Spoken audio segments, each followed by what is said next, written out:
also universities. As a university that is responsive to the social dynamics, University of Medan area provides services in the form of consulting bureaus, namely Innotech Design Consulting Bureau, Psychology Guidance and Counseling Bureau, and Legal Aid Bureau. University of Medan area, as a healthy and accredited private university, is ready to face the Asian economic community in which the campus world as a center of knowledge with environmental insight through the development of research and technological innovation in a sustainable manner. Thus, it is supported by various educational facilities and infrastructure such as computer and multimedia laboratories, mini studio broadcasting, campus dormitory, canteen, campus health service center or clinic, campus bus, Umat Taqwa Mosque, Islamic Center, sport facilities, extensive experimental gardens, engineering laboratories, libraries, UMA convention halls, multi-purpose venues, and ATM. The strong scientific atmosphere that is equipped with moral rules has created the academic community of UMA with excellent, innovative, personable, and independent personality who are ready to change and carry out the future. It has been a long time that for UMA to provide the best for Indonesia and practices all knowledge and intellect for the advancement and prosperity of Indonesia.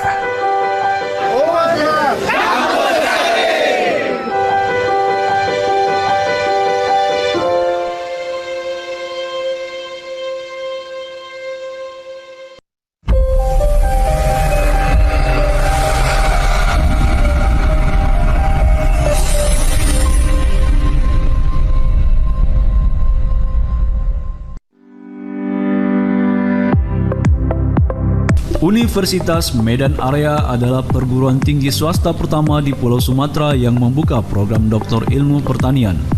Program Doktor Ilmu Pertanian dibuka berdasarkan surat keputusan Menteri Riset Teknologi dan Pendidikan Tinggi Republik Indonesia tertanggal 18 Oktober 2019 dengan visi pada tahun 2025 menjadi program studi Doktor Ilmu Pertanian di bidang pengelolaan perkebunan yang unggul, inovatif, mandiri, berkepribadian dan berkelanjutan. Seperti kita ketahui, sejak pertengahan abad 19, Sumatera Timur merupakan kawasan yang memberi arti dalam perekonomian bahkan dalam khazanah keilmuan, yakni dengan hadirnya perkebunan. Bukan saja dari aspek kuantitas bahan baku, tetapi kemudian melahirkan manajemen dan SDM yang khas menguasai perkebunan sebagai sistem yang terintegrasi, yakni teknologi, manajemen sumber daya, bahkan aspek sosiologi. Dengan kata lain, Sumatera Utara memiliki karakteristik dengan eksisnya perkebunan. Universitas Medan Area bertekad untuk berada pada kespesialisasian perkebunan pada jenjang pendidikan, utamanya pada program pendidikan pasca sarjana. Pada saat ini, legalitas program pendidikan doktor bertumpu pada ilmu perkebunan menjadi inti yang kelak menjadikan Universitas Medan Area sebagai lembaga pendidikan tinggi yang khas dan spesifik. UMA telah memiliki kemampuan dan potensi untuk mendukung penyelenggaraan program doktor ilmu pertanian berdasarkan antara lain: 1. Sumber daya yang berkualitas. 2. Sarana dan prasarana yang telah melampaui standar Kemenristek-Dikti, antara lain perpustakaan yang telah memperoleh akreditasi A, food court UMA, masjid Taqwa UMA, asrama mahasiswa, sarana olahraga yang lengkap, lokasi parkir yang luas, akses internet yang cepat, convention hall UMA, dan gelanggang serbaguna UMA. 3. Universitas Medan Area telah meraih predikat kampus sehat dari Kopertis Wilayah 1 tahun 2015 dan UMA telah meraih UI Green Metric World Ranking peringkat 2 untuk tingkat Sumatera Utara, 17 untuk tingkat nasional dan 303 untuk internasional.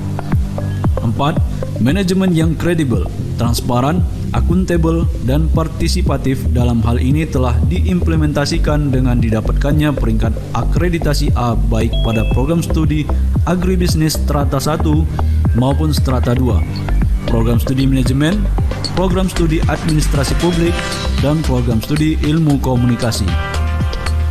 Pembukaan program Doktor Ilmu Pertanian bermanfaat terhadap institusi, yaitu pencapaian visi Universitas Medan Area tentang penyelenggaraan pendidikan akademik dengan menghasilkan pengetahuan teoritis nilai-nilai kepribadian dan isu-isu strategis di bidang pertanian untuk menghasilkan lulusan yang mampu beradaptasi dengan perubahan lingkungan nasional dan global. Lulusan yang akan dihasilkan mampu meningkatkan kualitas dan kuantitas sumber daya bangsa Indonesia, terutama dengan pengembangan ilmu pertanian yang pada gilirannya bermuara pada peningkatan kecerdasan, kesejahteraan, daya saing, dan kemandirian bangsa. Assalamualaikum warahmatullahi wabarakatuh. Saya Ahmad Usmara Rahab, saat ini menjabat sebagai Senior Eksekutif Vice President SDM dan Pengadaan PT Perkebunan Nusantara 3 Persero, mengucapkan selamat dan sukses atas penetapan Universitas Medan Area dengan akreditasi A untuk program S1 dan S2. Dan alhamdulillah tahun ini sudah dipercaya untuk mengelola program S3 khususnya di bidang pertanian. Kami selaku pengelola bisnis perkebunan tentunya sangat berbahagia dan bersyukur sekali bahwa ke depan mungkin karyawan kami akan kami dorong untuk bisa mengikuti program S3 karena bagaimanapun tantangan ke depan untuk mengelola perkebunan akan semakin berat. Tentunya dengan adanya program S3 akan lahirlah calon-calon pemimpin yang memiliki kompetensi yang baik sehingga tantangan-tantangan dan perkembangan perkebunan ke depannya bisa jauh lebih baik lagi, bisa meningkatkan dan mempertahankan prestasinya sama dengan perusahaan besar lainnya baik di dalam negeri maupun di luar negeri. Demikian, mudah-mudahan program doktor yang dikembangkan oleh Universitas Medan Area sukses terus dan Universitas Medan Area dapat mempertahankan akreditasinya untuk setara dengan universitas-universitas ternama lainnya baik di tingkat nasional maupun di internasional. Terima kasih. Assalamualaikum warahmatullahi wabarakatuh. Assalamualaikum warahmatullahi wabarakatuh. Saya Dian Armanto, Kepala Lembaga Layanan Pendidikan Tinggi Wilayah 1 Sumatera Utara mengucapkan selamat untuk Universitas Medan Area yang telah memiliki sebuah prodi S3 pertama di Sumatera Utara, ilmu pertanian. Mudah-mudahan ini berkah dan bisa menghasilkan lulusan yang baik, kompeten, dan profesional di bidang pertanian perkebunan. Saya berharap ke depan akan selalu terjaga kualitasnya ditinjau dari aspek-aspek akreditasi. Selamat untuk Universitas Medan Area, semoga sukses di masa depan. Assalamualaikum warahmatullahi wabarakatuh. Selamat kepada Universitas Medan Area yang telah membuka program Doktor Ilmu Pertanian dan dengan demikian menjadi universitas swasta pertama di Pulau Sumatera yang membuka program ini. Semoga sukses dan senantiasa dapat meningkatkan kontribusinya bagi pembangunan masyarakat, khususnya masyarakat Deli Serdang, lebih khusus lagi di bidang pertanian.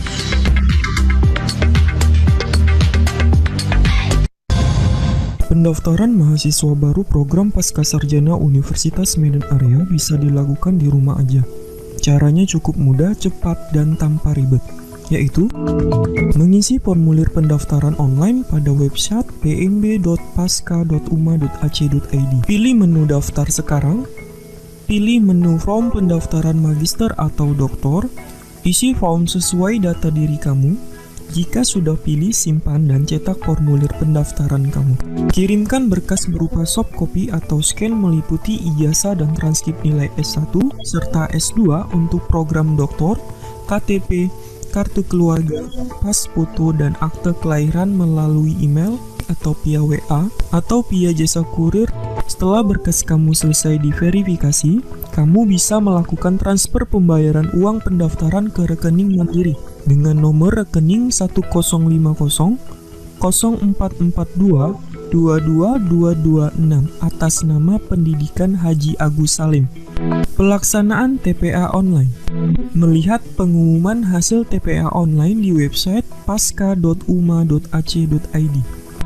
Melakukan daftar ulang dengan membayar uang kuliah semester pertama melalui rekening yang telah disebutkan sebelumnya. Mengikuti matrikulasi. Pengisian akademik online kampus di website aoc.uma.ac.id. Dan yang terakhir yaitu mengikuti perkuliahan perdana.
Assalamualaikum warahmatullahi wabarakatuh. Selamat pagi Bapak Ibu sekalian.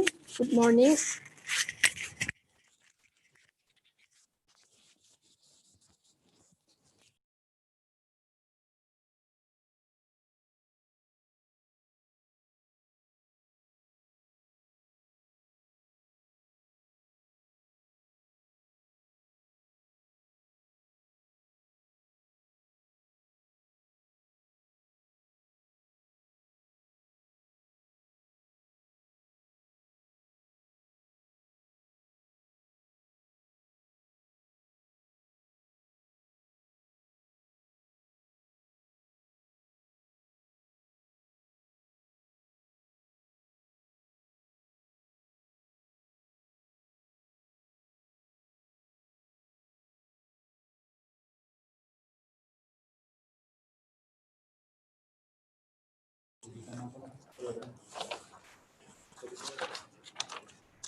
Assalamualaikum warahmatullahi wabarakatuh.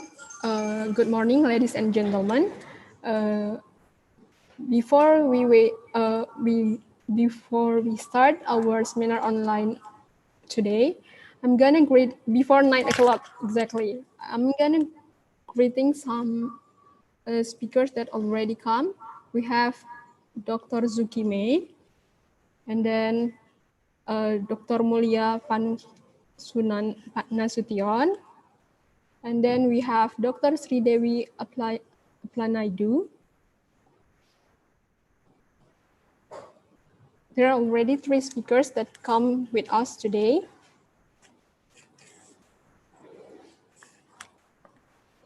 We start our seminar online today. Bismillahirrahmanirrahim. Assalamualaikum warahmatullahi wabarakatuh. Good morning, ladies and gentlemen. First of all, we praise Allah Subhanahu wa Ta'ala, the Almighty God, that gives us a chance to join and meet each other in seminar online. May the Almighty God always give health and peace in our life. Welcome to the online seminar with the title, The Future Strategies of Estate Crops in the New Normal. Today, I'm one of the moderators. My name is Siti Sabrina Salkaura. It's my honor can be one of the moderators today.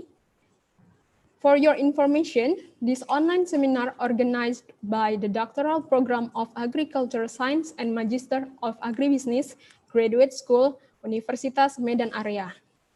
Universitas Medan Area, the graduate school, have 5 study programs.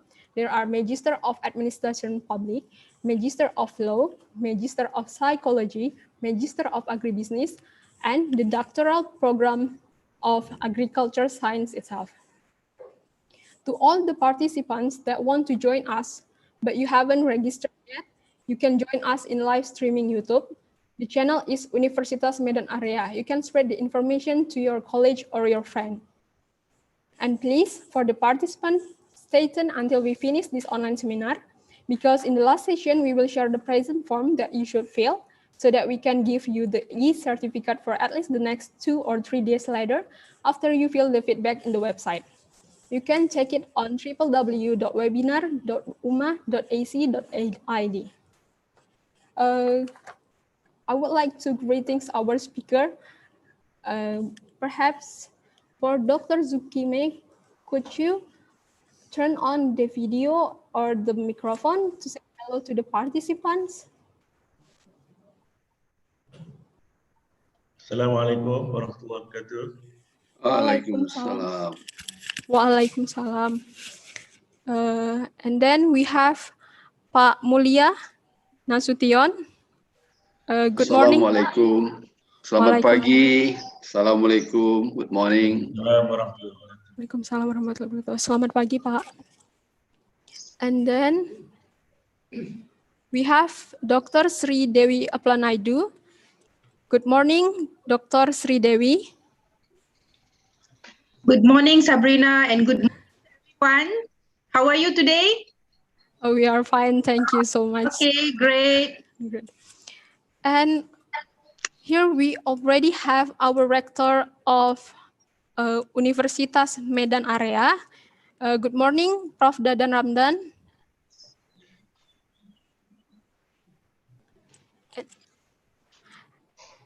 And then all the speakers, 3 of the speakers already come with us right now. The Honorable Rector of Universitas Medan Area, Profesor Dr. Dadan Ramdan, MSc MEng. The Honorable Director of Graduate School Universitas Medan Area, Profesor Dr. Insinyur Retna Astuti MS. The honorable speakers that thankfully give their time to be with us today, Dr. Insinyur Kasdi Subagiono, Prof. John Maikardi, Dr. Sri Dewi, Dr. Mulia Nasution, Professor Puong Hongoj, and Professor Dr. Muhammad Zukime. And the honorable to the participants that attend this online seminar. Before we start the main session, we listen to the opening speech from our Director of Graduate School, Universitas Medan Area, Profesor Dr. Insinyur Retna Astuti MS.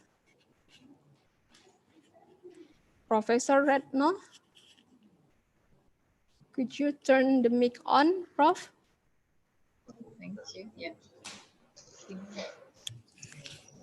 The time is yours, Prof. Yeah. Okay.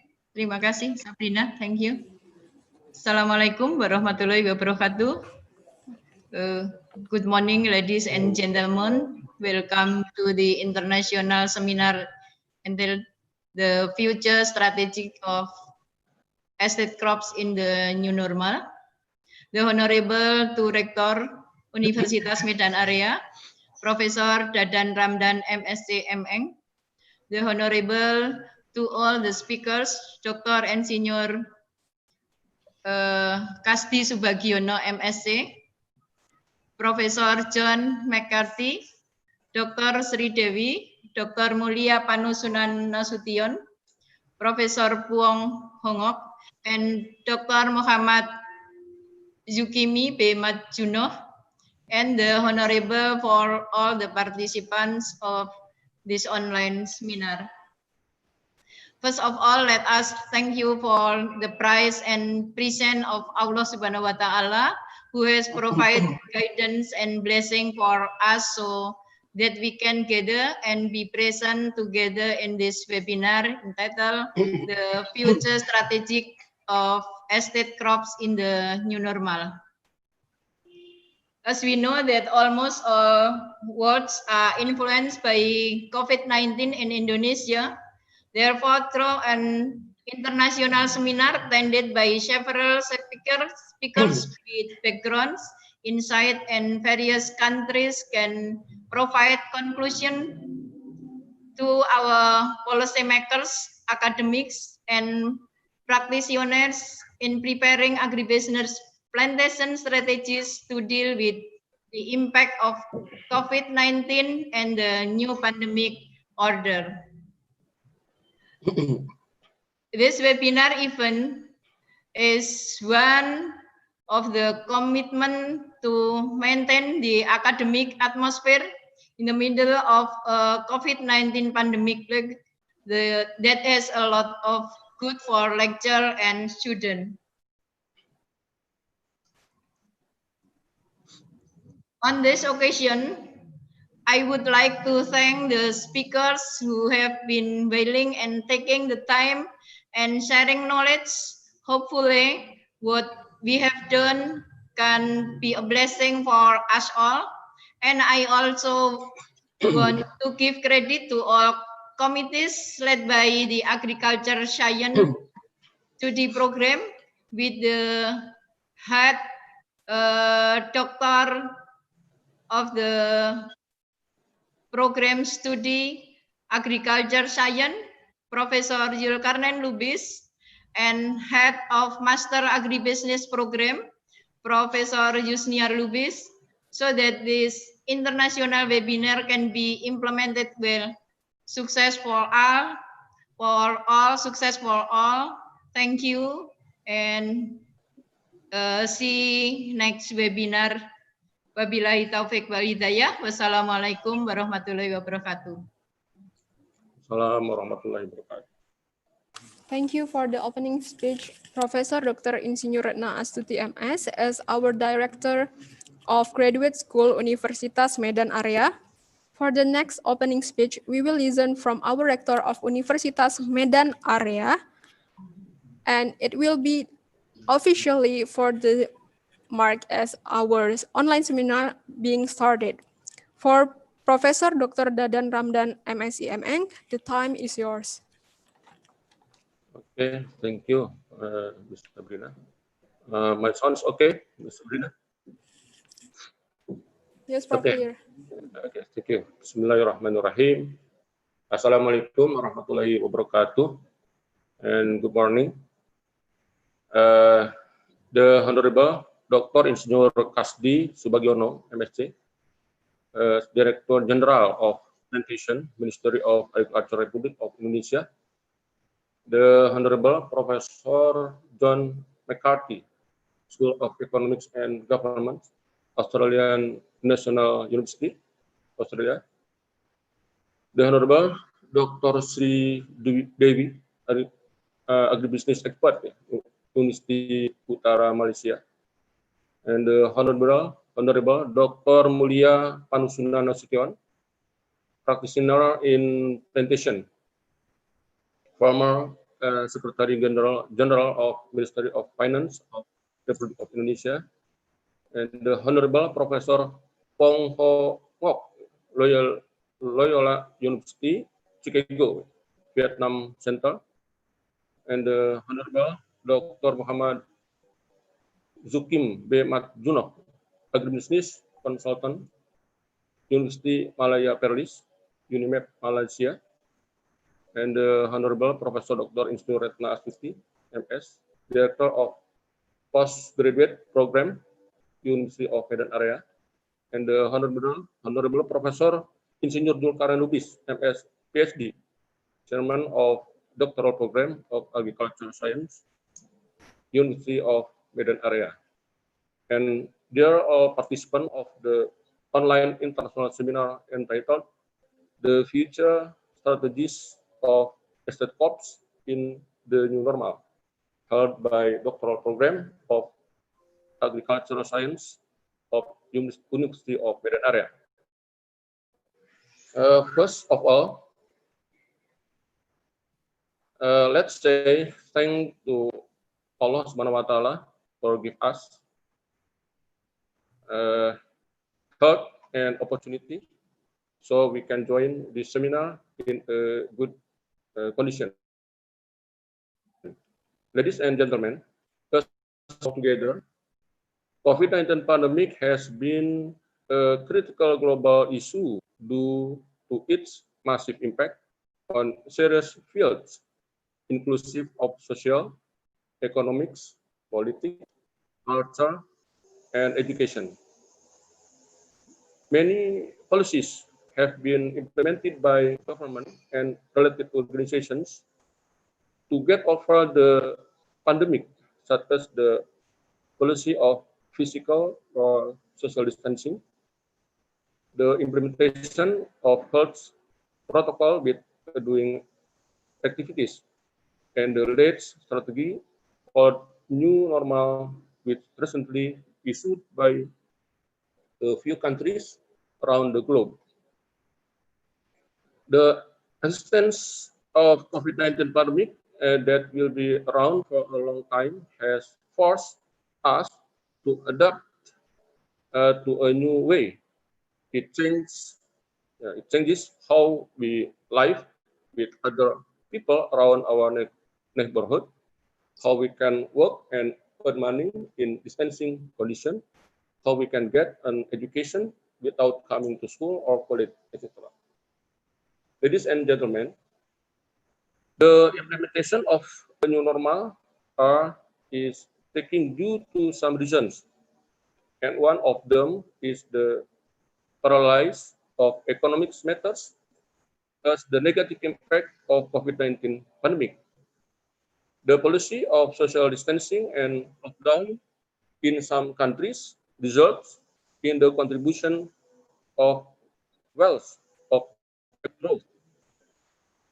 It has made many people and even countries being in a hard situation.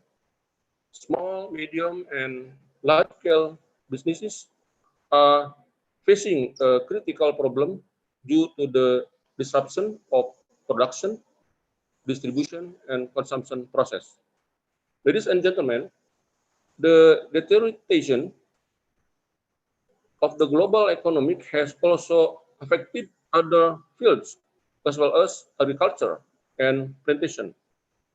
One of the obstacles faced by this field is the problem in the export of estate crops. Ahlas 2020 in the Jakarta Post stated that Indonesia's palm oil exports decreased by 19% in January and February due to the lower export to China since COVID-19 pandemic, since China is the primary destination.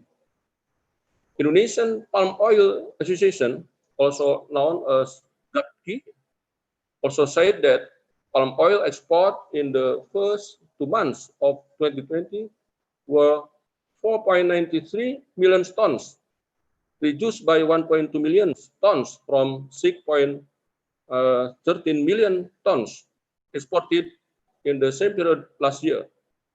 Hence, according to Peluso 2020, COVID-19 is also a challenge for coffee commodities. Indeed, have experienced delay periods of production and low prices. Ladies and gentlemen, those critical problems faced in the field of agriculture and plantation become the main reason for raising the topic of the seminar today. We are going to discuss share ideas, and discuss other obstacles, challenges, opportunities, policies, strategies dealing with the development of estate crops in the new normal era, both theoretically and practically. Moreover, we are going to discuss the rapid progress of a country that has been successful in managing its agriculture and plantation. Finally, we hope the seminar could provide the best contribution and positive impact on the effort of reviewing the field of agriculture and plantation in the new normal era. I hope the material delivered by speakers will increase our knowledge and readiness in facing the new normal era. Thank you for all the speakers and committee for your cooperation, and also for all participants in this seminar. May you and your family are always surrounded by prosperity, health, peace, and a full blessing from the Almighty God, Allah Subhanahu wa Ta'ala. So, in the name of Allah, Bismillahirrahmanirrahim, I open this seminar officially. Have a great seminar. Thank you for your attention. Wabillahi taufiq wal hidayah. Wassalamualaikum warahmatullahi wabarakatuh, and good morning. Waalaikumsalam warahmatullahi wabarakatuh. Thank you, Prof. Dr. Dadan Ramdan, MSc MN, for your opening speech. Now, for the next session, we will go to the main session. Is it the presentation from the speakers?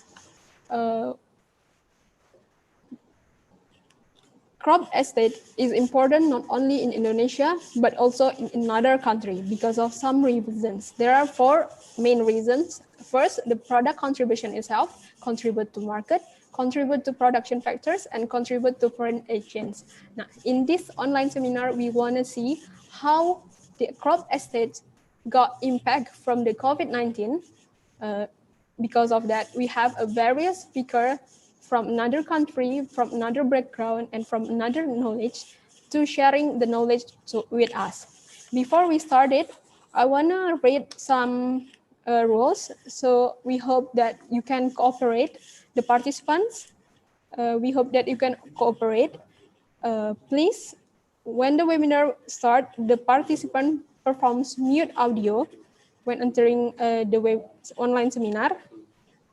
And then, please don't write everything in the frame or the screen that will be shared screen by the speakers. And if you attach some files or screen that prohibited, we will kick you from the Zoom apps. Now, for the first speakers, we have the representative of the Direktorat Jenderal Perkebunan, Insinyur Antarjo Dikin MSc. Bapak Antarjo Dikin, the time is yours, sir. Yeah, thank you very much for inviting me from the estate crop plantation.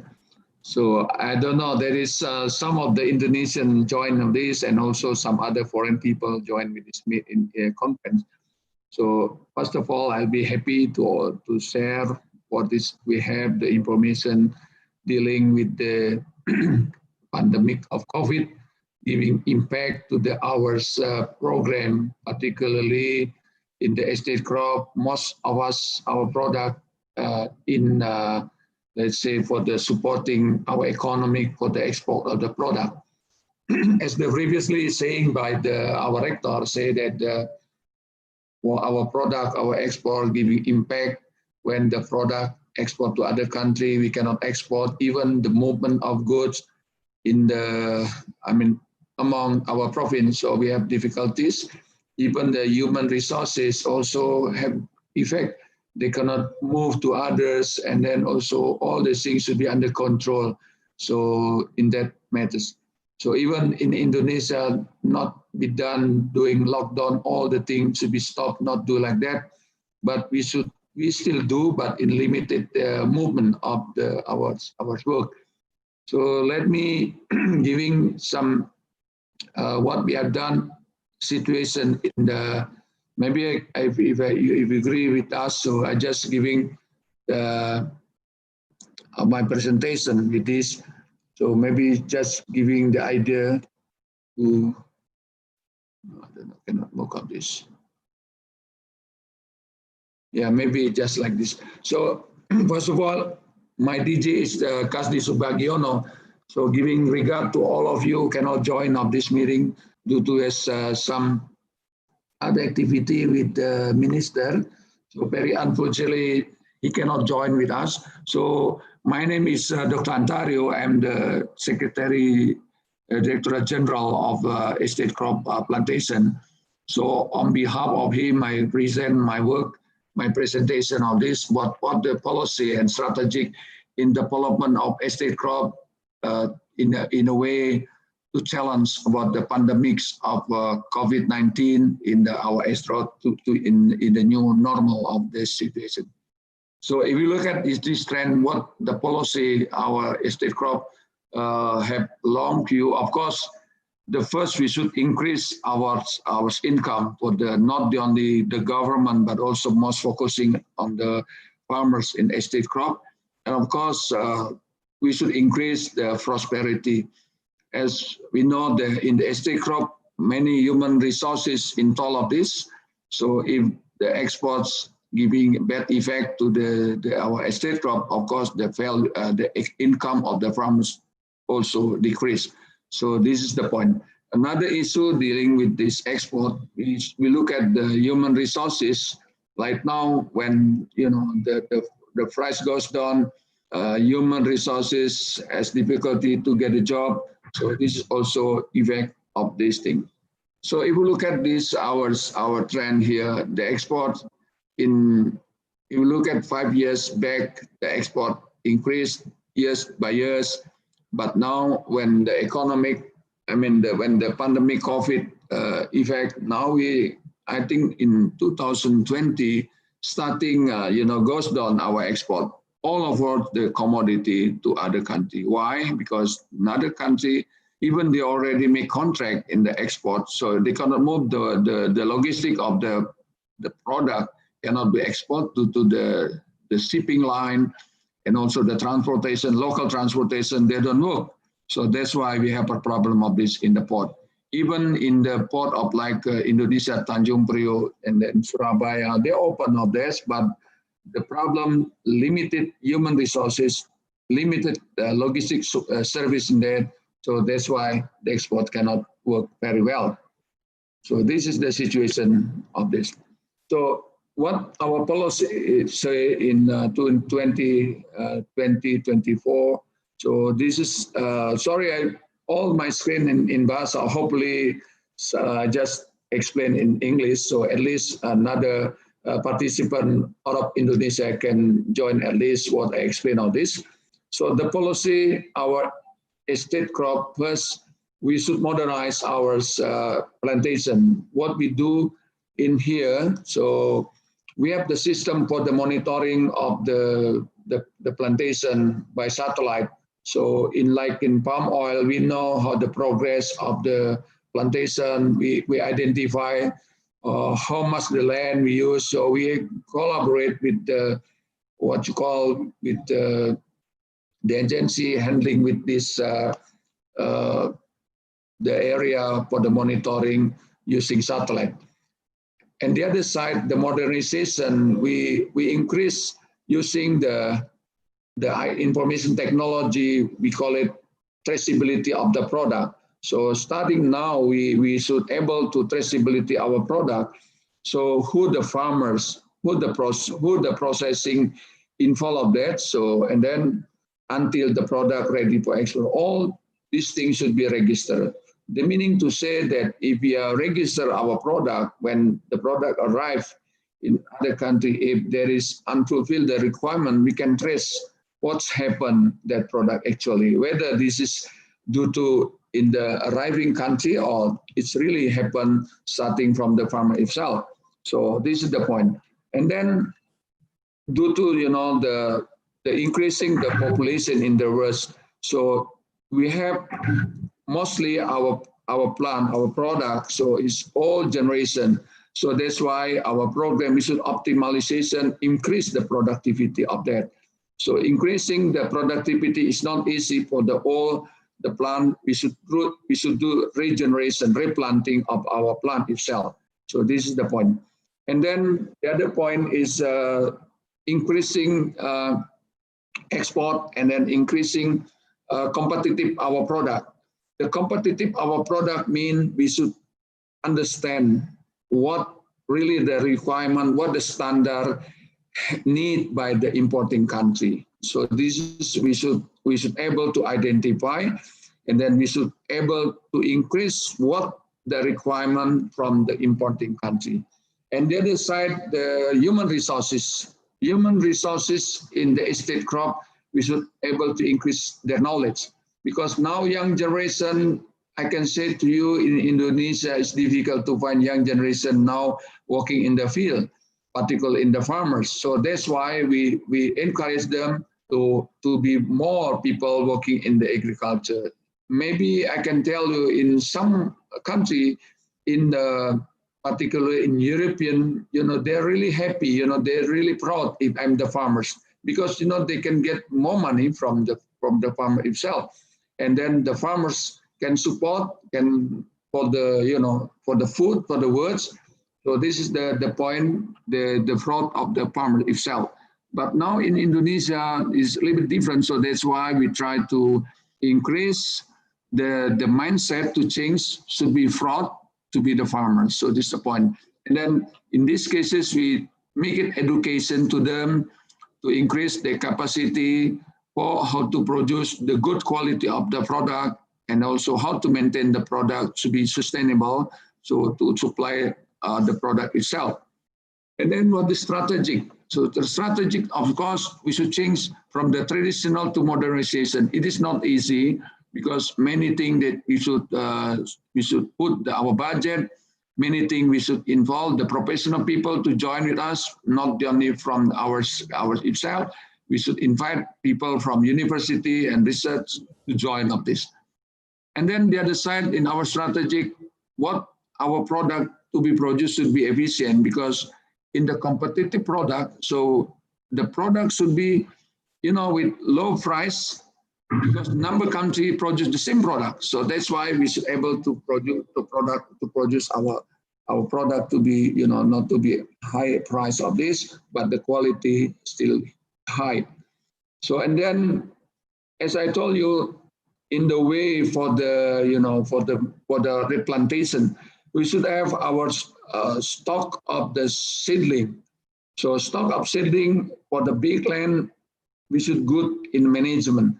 So how we call it the logistic seed, logistic benih, we call it. So meaning to say that what we have built our system here in all periods. So like, for instance, in palm oil, mostly seedling come from the North Sumatra, and then bring it to the, to the Papua, and then bring it to Sulawesi, and bring to Kalimantan Island. So in our system now, the seedling should be built in the area where that plant grow. For instance, in coffee itself, and then that most coffee area, let's say in the east of Java. So meaning we should build the nursery there. We should build the what you call the seedling there. So meaning the farmers easily to find, or easily to buy the seedling in that area, not to buy from other island. You can imagine if we buy the seedling from other island, the transportation to be effective and expensive, and also, many losses of the product itself.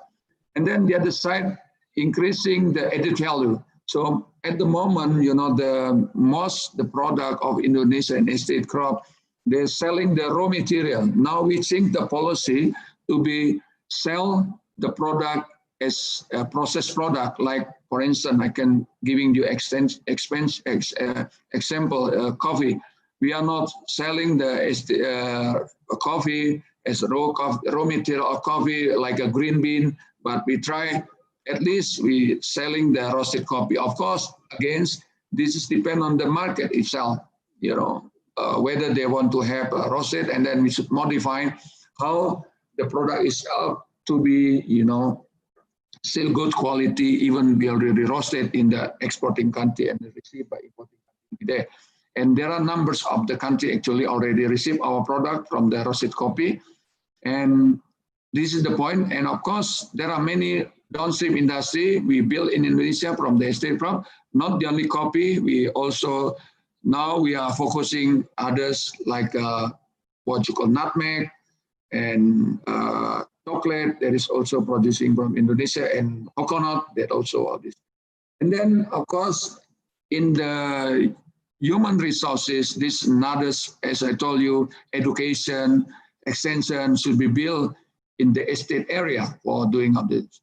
And regeneration for the young generation to be joined for the farmer as a farmers, it is also need some motivation, needs such a change their mind to be front as the farmer. So this is another point. There are many programs, of course, it's years by years.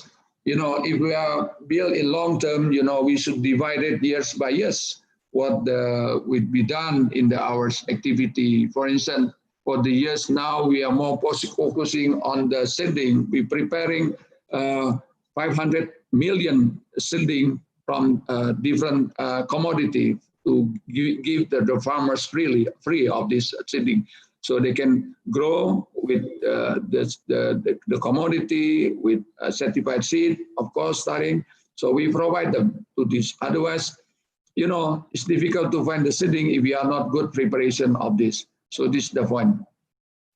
And then in the mechanization and digitalization, so this is what I call you ICT.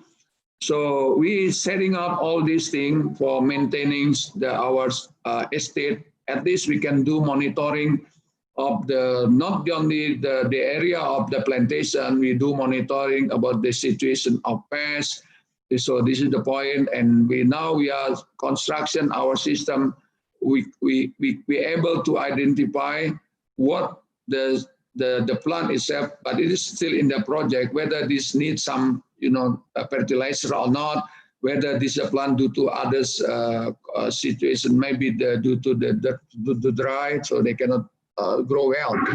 So this is the point. And then the other one is I can focusing on cooperation. So the situation in the farmer itself. So mostly when they have the product, they cannot sell. Of course, if they can sell, the price always goes down and cheaper price. So the farmers always lost of this opportunity. So that's why we build the cooperation. Cooperation means a group of the farmer, group of cooperation. So make it bigger. So meaning that they can sell the product, of course, under control of us. So after we educate, they can sell directly to the exporter, not sell to the middleman. So mostly, if we are, sell it to middleman, they can, get it not good a price of that. So this is mostly happen during couple years happen. So this is the point. And then of course, back to the operational. So all these things, like we have the what you call equipment, and then the seedling, and then for the replanting, and we have the what you call the cluster of group of the area for the same plant. So we do such education, we support them, and then what you call a company giving the extension to that in a way to achieve any program for increasing the product. The product can be high competitive product, and also the product comply the importing country, and also of course we do the food safety. All these thing product is our program. And the other one is what you call the sustainable, what you call like palm oil. We have Indonesian sustainable palm oil. So this is a very important aspect. So now all these things, as our regulation mentioned, that all the estate crops should be follow the requirements to maintain our environment, not only the producing the product without care, without having care to the environment. So we keep our biodiversity is also our point. So in this matter, I can tell you we have many what's called the organic product from ours, and also we know that our Indonesia is very huge country for the same product, different tastes, like our coffee, we have from the Aceh, we call it Gayo coffee, and then from the Sulawesi, we have Toraja, all these things, we call it what's called geographic indication. So it's very specific on the product, we maintenance of this, so we encourage more and more the product can produce from that area and protect the product, not to be interfere with others' product, to be, be what's called, will be competitive in the international trade. So this is what I already told you some of this. So maybe this is the point what I can tell you due to the time, but of course, if there is any questions, so please welcome, so I can give you clarification. And once again, thank you very much as the brief for me from the estate crop. And thank you very much to all people. Thank you. Thank you, Insinyur Antarjo Dikin, MSc, for your presentation.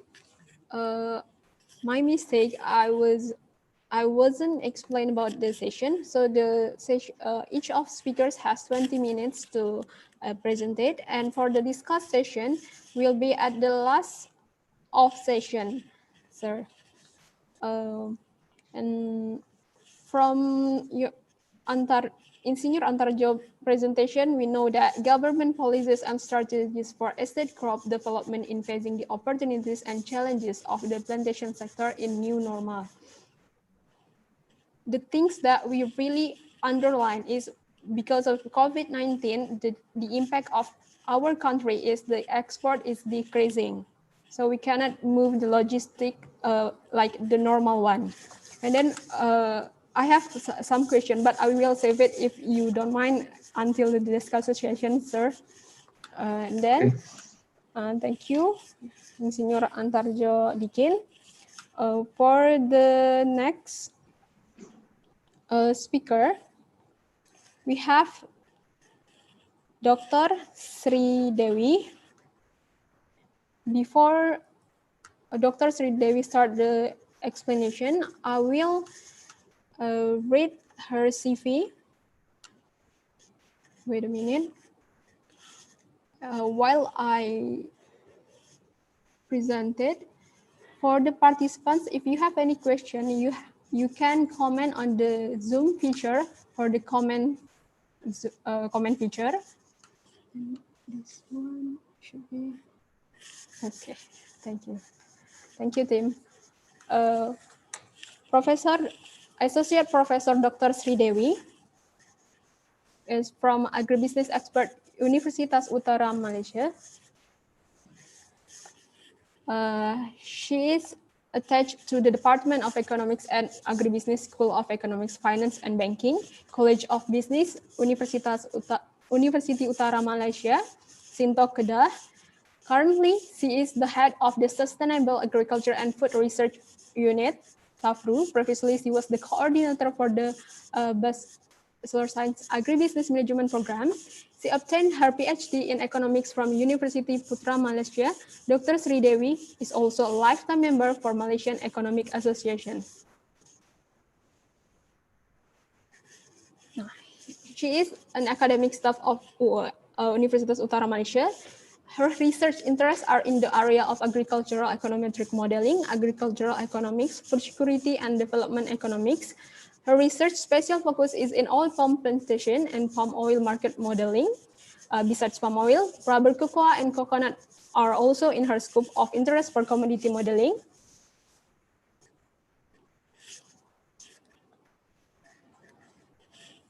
She also has produced several publications related to her area of specialization nationally and internationally in the form of journal articles, book capture in books proceedings, paper in conference and seminar, and also newspaper. And now she will explain about the theories about crops estate from technical socio-economic perspective, research experience and trading plans in new normal. For Dr. Sridewi, the time is yours. Thank you very much, Sabrina. Shall I share the screen first? Yes.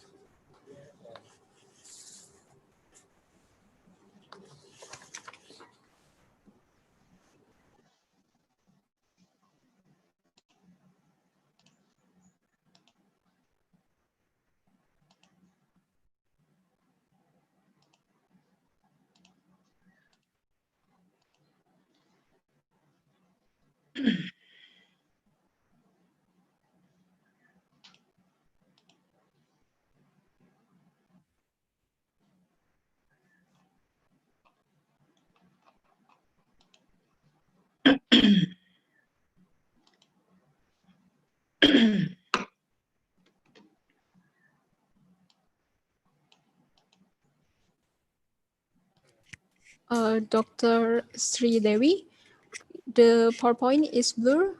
Do you mind if we share from us or from yours? Is it okay now? It's a little bit still blur.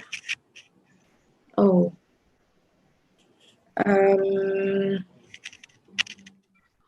It's okay.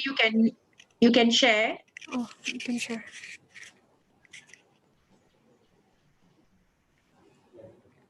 Wait a minute.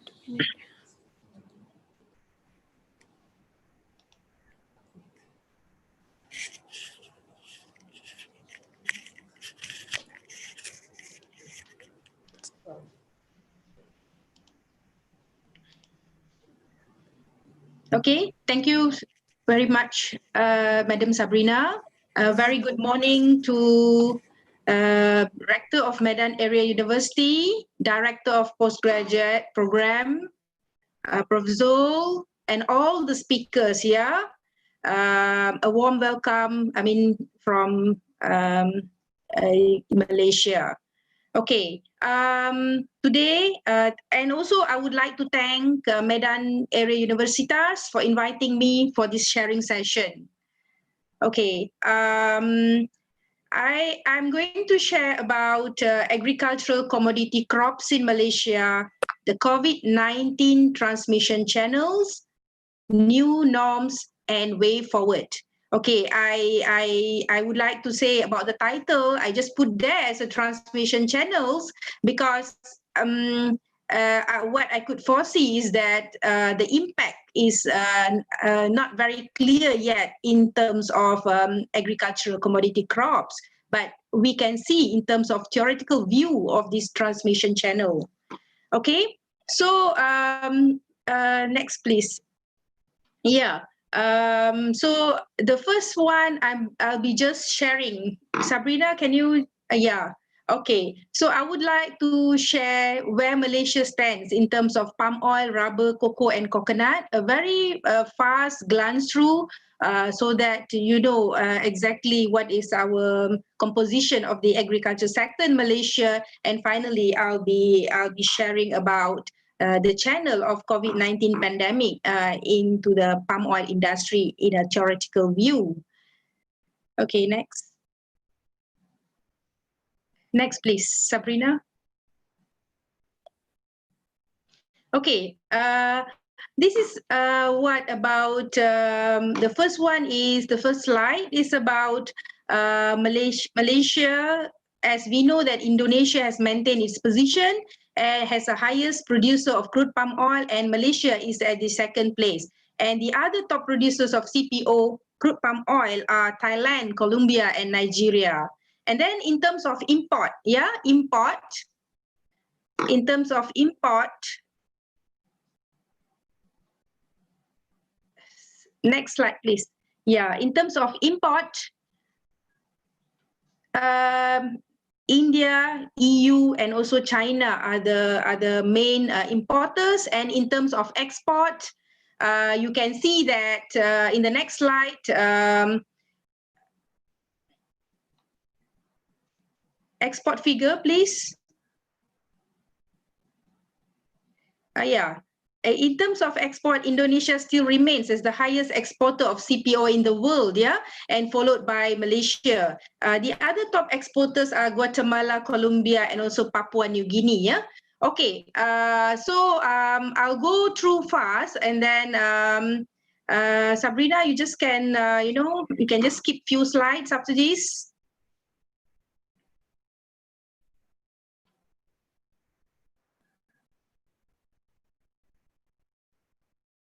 Skip next.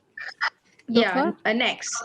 So this is about rubber, Rubber, as we know, Thailand is the largest producer, Indonesia is the second, and Malaysia is at the 6th position for rubber, And the rubber production is decreasing, but hopefully due to this COVID-19, you can see some trend of increase, especially in terms of prices, in the rubber. Okay, next, please.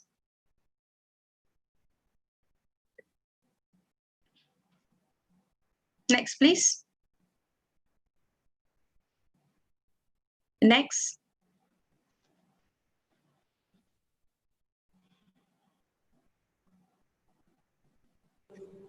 Next.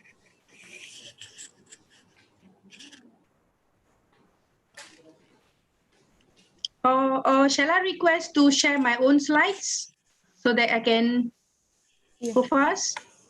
Yeah. Thank you. Okay. Put down.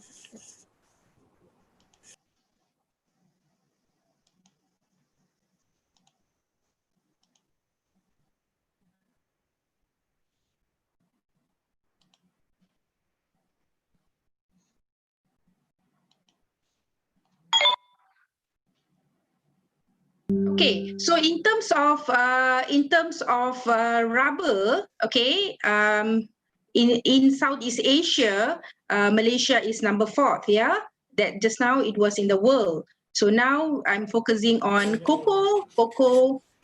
Malaysia just contributed about 0.03 to 0.36%, what we call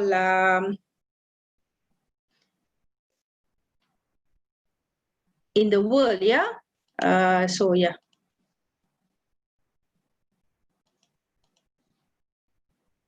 Okay. In terms of coconut, coconut is a 4th commodity crops in Malaysia now. And in these 5 years, we can see Malaysia have some contribution, and the demand from coconut also is getting, is increasing. And if we see the transformation in agriculture in Malaysia, we started with National Agriculture Policy 1, and then we went to National Agriculture Policy 2, and then we went to National Agriculture Policy 3, and now we are 2011 to 2020, we are the National Agro-Food Policy and National Commodity Policy also. We have to strengthen the contribution of commodity sectors, And then if you see in terms of 2018, agriculture still remains as an important sector as source of food, fiber, and also fuel. Why we said fuel? For example, like oil palm, now palm oil, we already focus on the biodiesel production. And if you see from the total GDP here, the services and manufacturing sector is the highest contributor, whereas in terms of agriculture, in year 2018 is just 7.3% of the contribution, and oil palm is the highest contributor in the agriculture, sector. And this is the total planted area for rubber and oil palm in Malaysia. You see such a huge gap between rubber and oil palm, So I'm just showing some scenario. What are the crops in Malaysia? And I would also like to share about the estate composition and also some independent smallholders in Malaysia. So if you could see here, the table here, the oil palm, the oil palm estate is the highest here, 83.7%, compared to the other crops, which is rubber, 7.8%, whereas we also have coconut and cocoa. So that's why I said these are the four main commodity crops in Malaysia, and these are the smallholders composition, in these crops, And I zoom through straight away to oil palm estates because oil palm crops, because they are the main contributor for Malaysian agricultural GDP. And if you see here, the estates are around 60%, 61%, and smallholders actually divided to two. We have independent smallholders around 17% and organized smallholders. We have that. And I'm going to share some part of how this COVID-19 pandemic transmitted onto the palm oil industry as a theoretical views in a theoretical perspective. So if you could see here the general structure of a crop model here, what we could see here.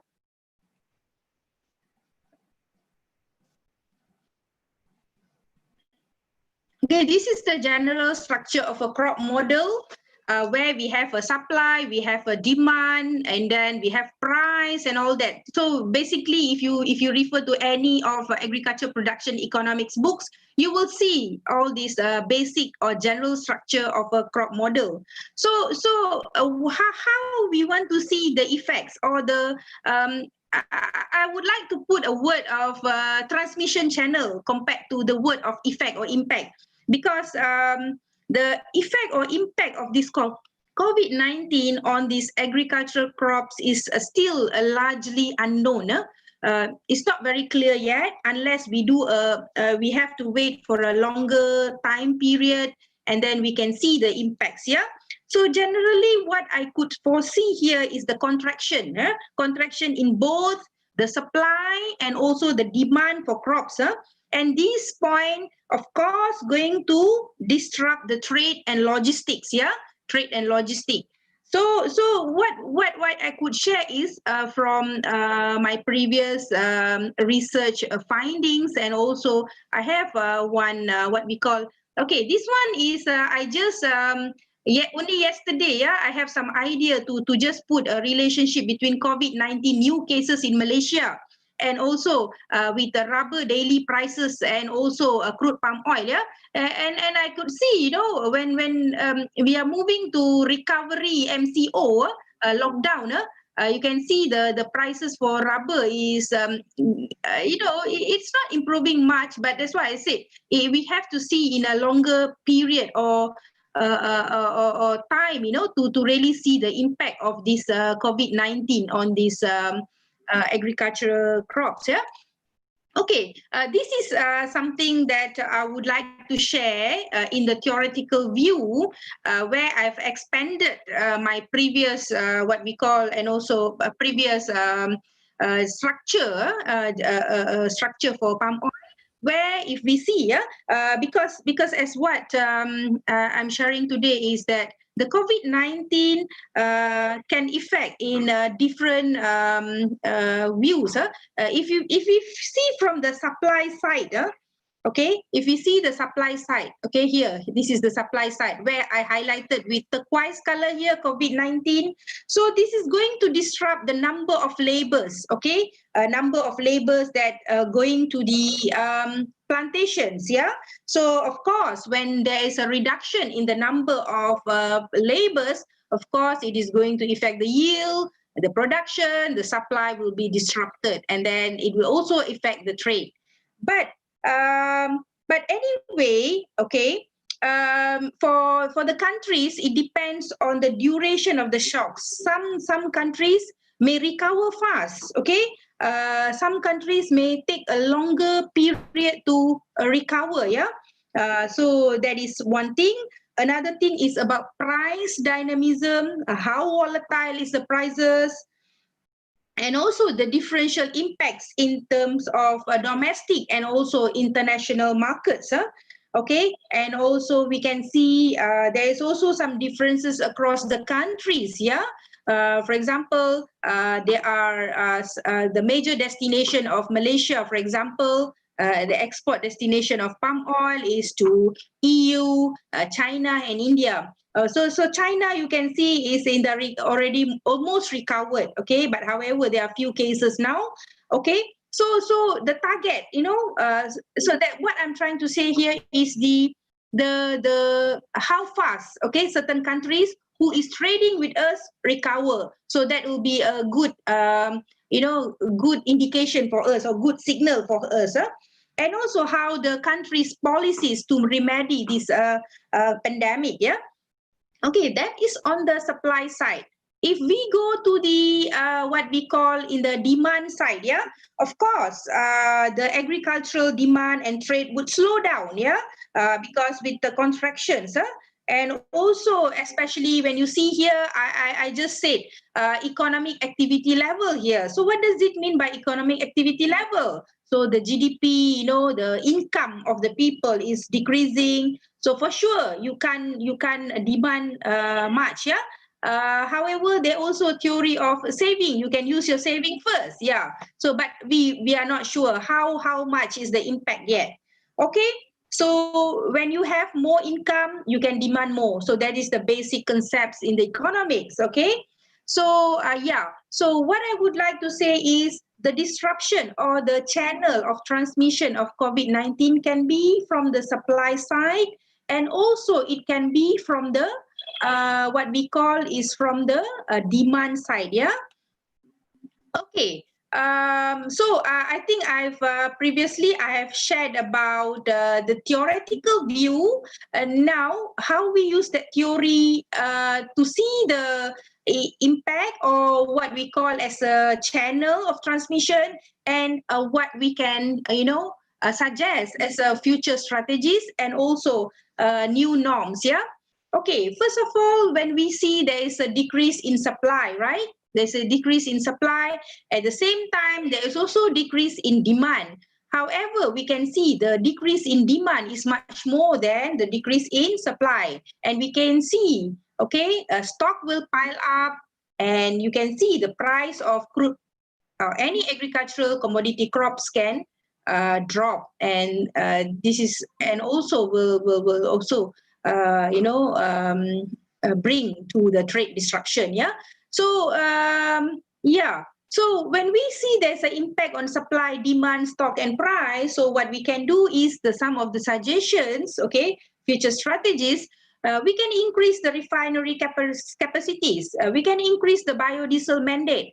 Right now we have 2%, 5%, 7%. Yeah, and also we are moving to 10%. Okay, but and then when we are talking about biodiesel mandate, maybe some might argue the decrease in the crude oil price. How can we, we increase the biodiesel mandate? So the strategy to increase the biodiesel mandate is we have to also monitor the changes in the price of the crude oil. Yeah.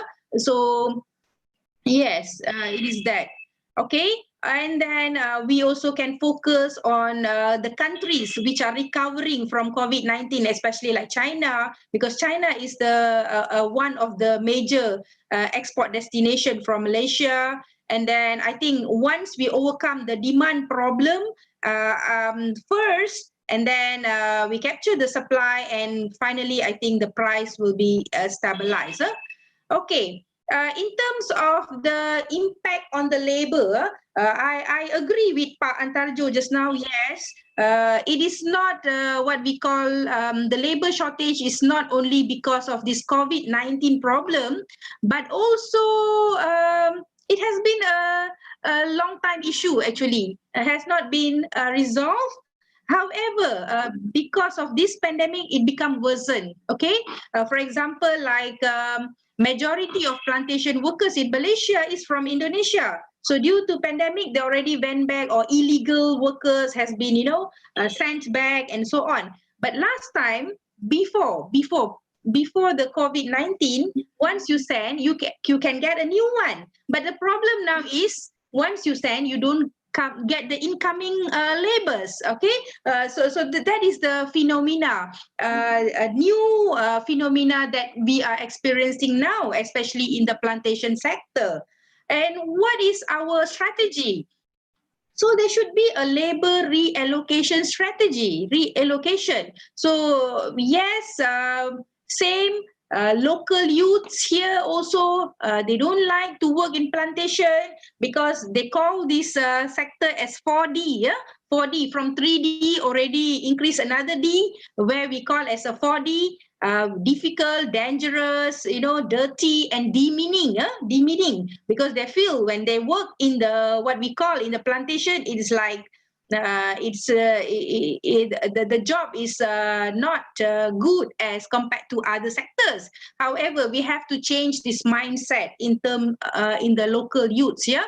And also future strategies is in terms of application of industry 4.0, where we can encourage drones, automation, digitalization, precise farming. Okay, rather than have more laborers, you have a visualized estate management system where we can monitor, we have a control center.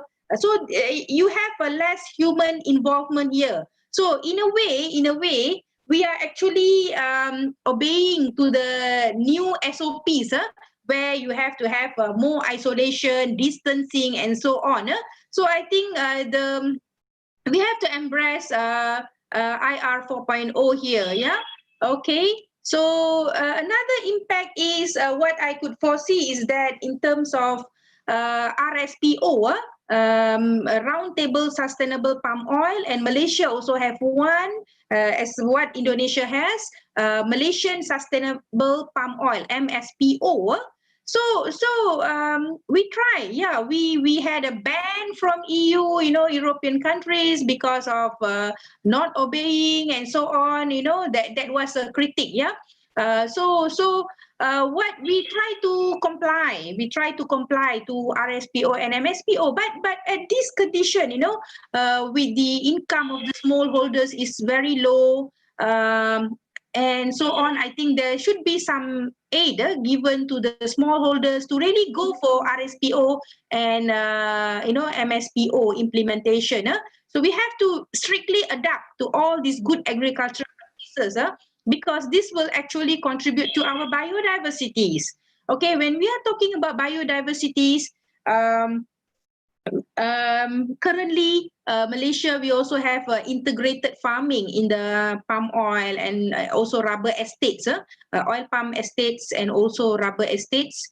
We have that by putting a cattle, so that also at the same time you are taking care of the biodiversities, and also you are actually increasing the self-sufficiency level of certain livestock, yeah, and so on. So here we can enhance. Okay, we already have, but we wanted to enhance more, especially during this COVID, because food is something that we cannot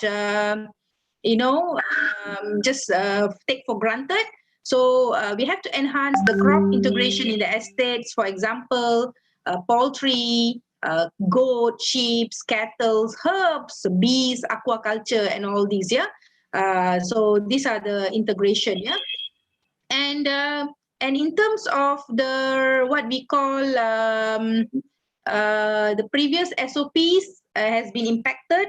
So we have a new SOPs where you see, like in plantations, they have to screen the employees daily.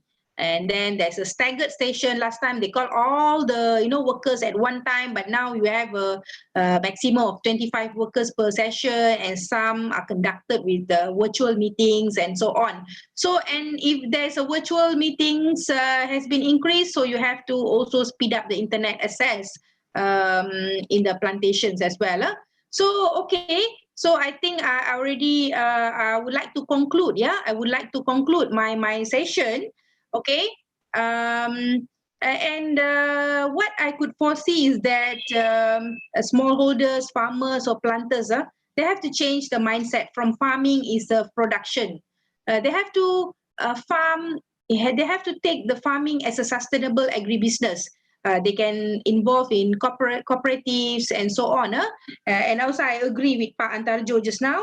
And cooperatives is very important, in the Malaysian context as well, Okay, and the second thing is about supply chain. Previously, we are thinking supply chain is a linear value chain, but actually we have to think as an ecosystem thinking. Okay, it is a circular value chain. Anybody can impact, any players along the supply chain can impact each other. So there is a circular value chain there.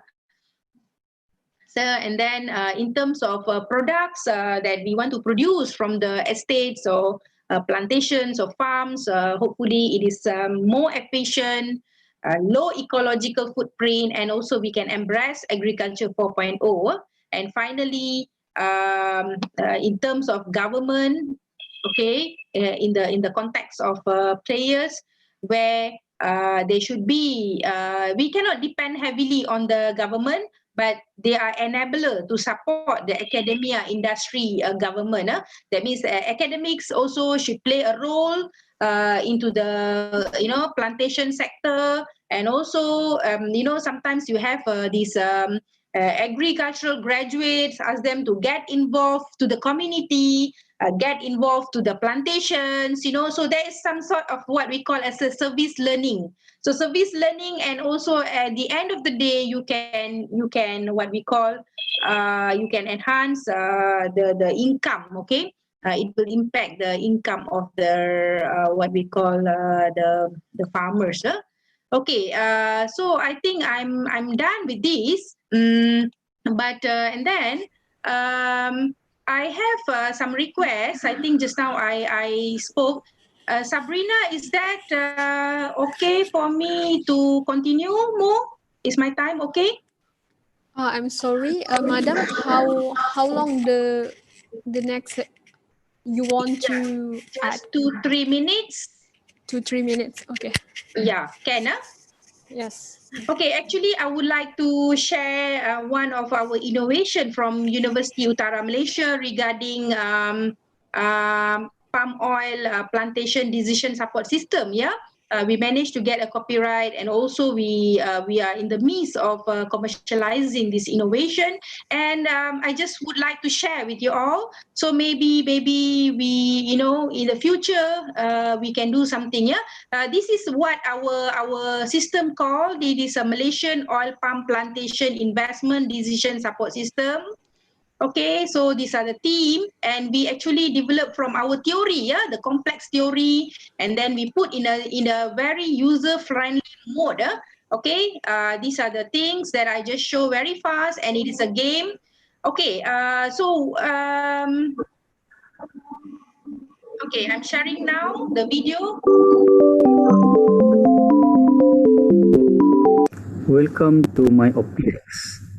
This is the welcome window.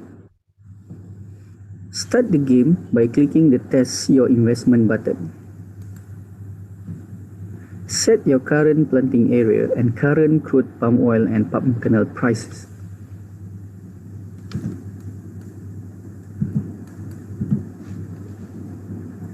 Click the Start the Game button to begin the simulation.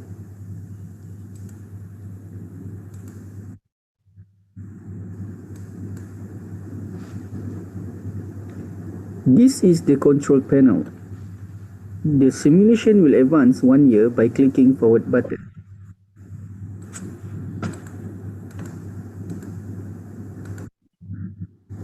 In the control panel, various components can be changed during the simulation to suit the desired scenario. For example, the SPO prices is forecasted to decline at the rate of -2% per year.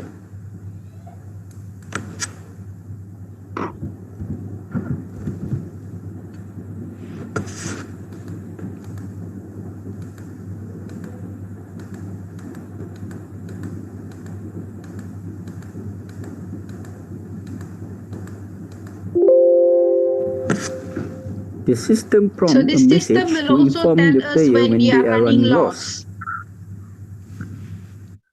This can be traced from the decline of SPO price forecasted earlier.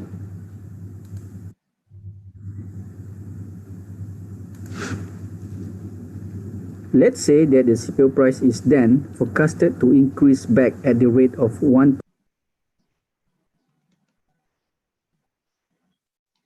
Okay, so I think I just show some part of the video because I don't want to take the time of the other speakers.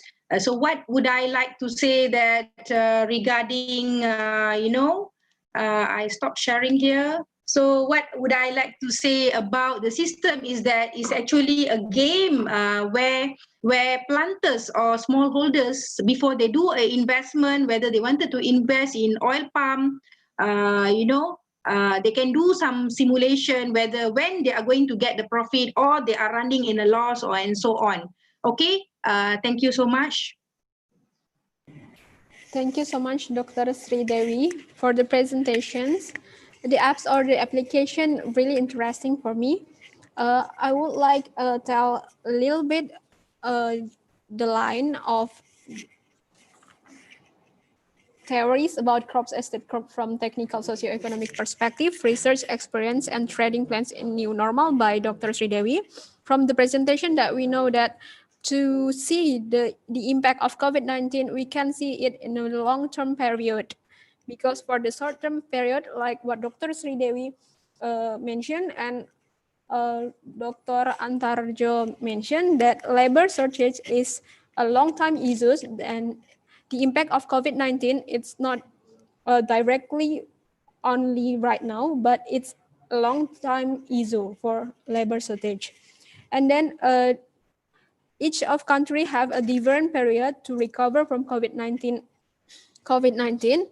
and the export destination from another country will impact the country itself to recover. Thank you, Dr. Sridewi. I hope that a little bit line that I mentioned follow the things that you presented. Thank you, Dr. Sri. And then for the next speaker, we have Dr. Mulia Panusunan Nasution.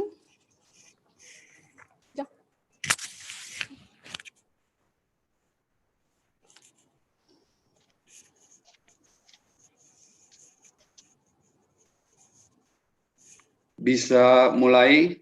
Can I start, Miss Sabrina? Wait a minute, Okay, Doctor. okay. I wanna introduce yourself in front of the participants. Dr. Mulia Panusunan Nasution.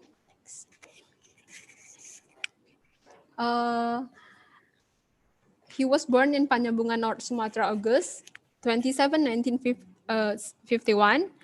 He is a founder and commissioner of PT Sian Huta Jakarta since 2012. You can see the website sianhuta.com. I saw it yesterday.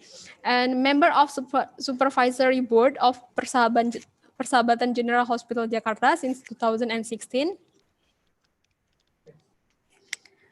The experience of him is he was a special advisor to the Minister of Finance September 2011, July 2012, and then Secretary General of the Ministry of Finance 2006 until 2011, and the Director General of Treasury Ministry of Finance 2004 until 2006, and the Head of State Financial Accounting Agency Ministry of Finance 2001 until 2004. He got decorations Bintang Jasa Utama, Satya Lancana Karya Satwa, XXX for the years. For Dr. Mulia P. Nasution, do you want us to share screen from here or from yours, sir? Please share the slides, Sabrina, to the audience. Yeah. Okay, Doctor.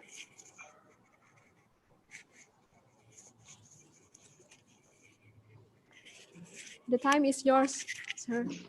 Okay, thank you. First of all, I'd like to say hello to all the participants, especially to the Honorable Pak Rektor, Professor Dadan Ramdan, and also to the Director of Postgraduate, Professor Retno Astuti, and also to our speaker, Professor Sri Dewi, and all the participants, especially from Australia and also I think from Vietnam. And last but not least, to all the participants who joined this webinar, I see now the number is 366 people. Yeah, it's quite a large number for this webinar. Okay, I'm asked to present the potential constraints, challenges, and opportunities of the coffee production in Indonesia. But as Sabrina just explained, we only deal with the Arabica coffee. So I don't think I'm an expert, especially to talk about the whole sectors of coffee sectors. So I just limited my presentations to the Arabica coffee production in Indonesia. Next slide, please. So if we have an overview of the sectors, Indonesia, in terms of the area, now is the second largest coffee plantations after Brazil, 1.2 million hectares of coffee plantations in Indonesia. But in terms of the productions, we are now only the fourth largest producers after Vietnam, Colombia, and also Brazil. There's a growth in the last decade, since 2008 until now, which is quite significant, from 576,000 tons. And in 2018, our productions is 674,000 tons for Arabica and Robusta. And we know that Robusta is still the most part of our production, 77%, compared to Arabica is only 23%. I think it's one of the challenges, because if we see some of the important producers currently in the Latin America, they just concentrate on Arabica coffee because the value is higher. So now out of 125 million jobs in the, especially I think in these sectors worldwide, Indonesia, we have 2 million coffee workers. And if we look at the farmer itself, the unit, 90% of the coffee farming units are smallholders with less than 2 hectares of coffee farm. And until now, we still have, say, our challenge, the low productivity of our productions, less than 1 ton per hectare per year, compared to the productions of Arabica coffee and Robusta coffee in Latin America and also in Vietnam, which is already quite higher, more than 1.2 ton, or even plus the 2 ton and up to 3 ton per hectare per year. One of the potential, the opportunity is that the domestic consumption is growing rapidly. We see in 2008, the domestic consumption is only 155,000 tons. Now more than almost triple, 385,000 tons in 2018. And we think that in the future, this domestic consumption will be growing significantly. So the contribution of the export, reducing during this period. In the last decade, we see that there's a decrease of the role of the export from almost 40% in 2008, now only less than 20% in 2018. So this is the overview. So the potential, next slide, please. Next slide. I think it's everybody who are in this industry already know this potential. We have two characteristics, yeah, which we cannot find in other country, special, characteristics of Indonesian geography. First, we are in the coffee belt, around the equators, and the other one is we are also in the ring of fire. So we have so many volcanoes, therefore we have so many areas that can perfectly suitable for Arabica coffee cultivations. Actually, for example, Brazil has more than 2.7 million hectares of coffee plantations. 90% are Arabica coffee plantation, and Indonesia only have 1.2 million coffee plantation. So I think it can be extended in the future. So a significant extension of Arabica coffee plantation is still possible in Indonesia. Next slide, please. So what are the concerns and what we have so far? As I mentioned, in 2017, we just looked at the figures. Out of 1.2 million of hectares of total coffee plantation, 1.18 million hectares, or more than 90%, 96.1%, run by smallholders who own an average of 1.5 hectares land of coffee farm per capita. So very small farm. The rest, 2.1%, owned by private enterprises, and only 1.8% owned by state-owned enterprise.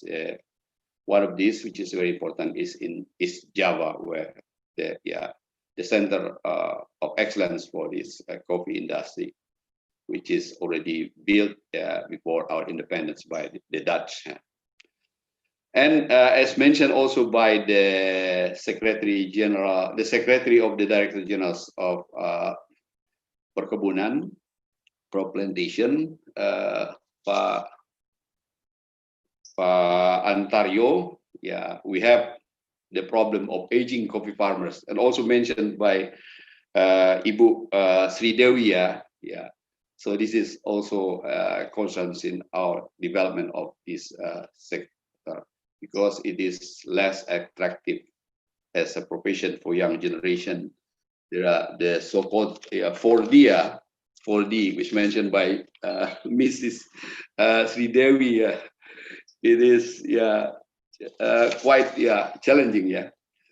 And also, as these coffee plantations are in the mountainous area, in the remote area, most of the area is not so well developed.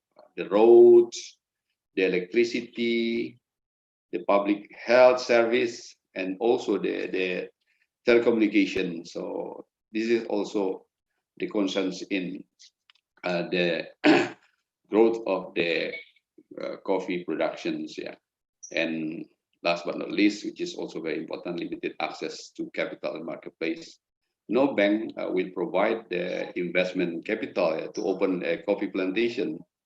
I think bank can still can provide the investment capital for the palm oil plantation, but not for the coffee plantation, because the ownership of the land is one of the also the challenge here. Next slide. So if we summarize the challenges faced by coffee producers, the price already been low since the last 6 years, and moreover, as mentioned by also Bu Sri, lack of information to all segments of the value chain. So there's a lack of transparency in the business and price formulation, which in the end, have the consequences on the global price of especially the raw material, the green bean, and lack of information from producing origin through traceability of over products and the specificities to end consumer. If the end consumers know the origin of the coffee, where they are cultivated, they will appreciate more, this coffee, and they can give, a higher price to the producers. But it is still a challenge. So I think, as mentioned also by Bu Sri and also by the Secretary of the Director General, the ICT, the support of the information system, I think in the future, can also help the producers to have a better price. And also, I think now is a real challenge, the climate change.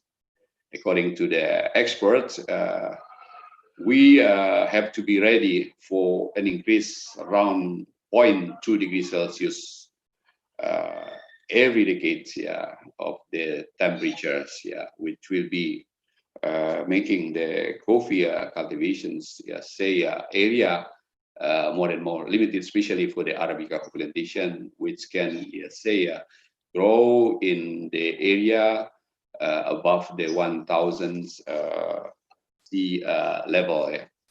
Okay, next slide, please. Specifically on COVID-19 impact, already mentioned by Bu Sri Dewi, I want to add, and more specifically on coffee sectors.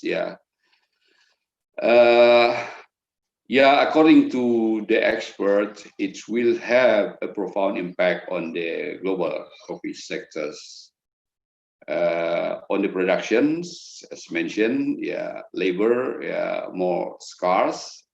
There's the lockdown, there's the physical distance, so the consequences, the labor also more expensive, and the consumption, the cafe are still not open in some countries. The export and import activities are still very limited. So in the short terms, we see the consumption is decreasing significantly. And if we see the development of the coffee sectors in the last year, there is quite growing industry. Look from the point of view of the production. Please stay in the slide before this. Because we can see the productions was increasing, have been increasing, despite the price is low, and the consumption also is growing. It's said that China will be one of the largest coffee consumer in the next decade. But as now, because of this COVID-19, we see in the short terms a very difficult time for the coffee producers. Okay, next slide.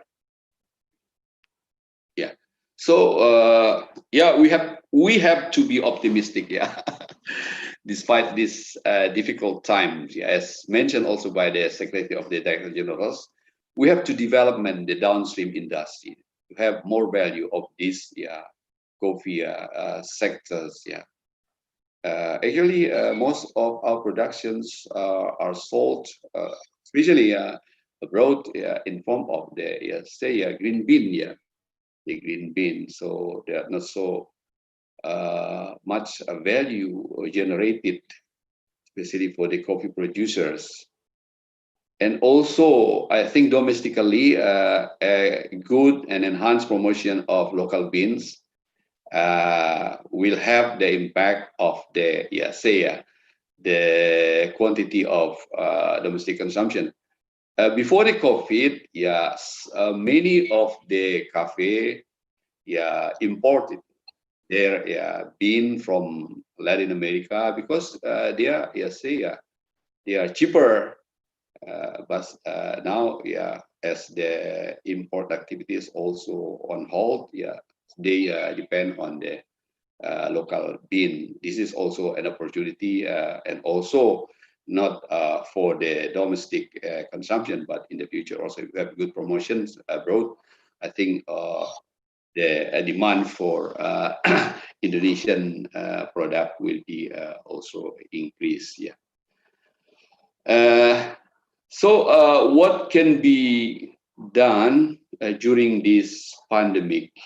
I think if the industry, the government, the central government, the local government can work together, and the universities also, the experts, this is the right time to prepare for the new norm.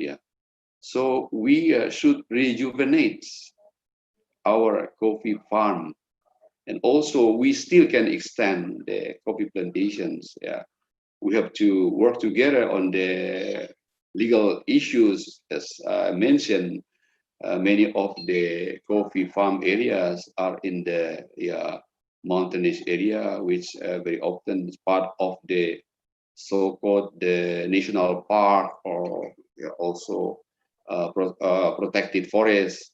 So we don't want this industry to also have a negative effect on the environment, but we can find the right location to extend our Arabica coffee plantations in the future, if the government have let's say the support, and also the big players.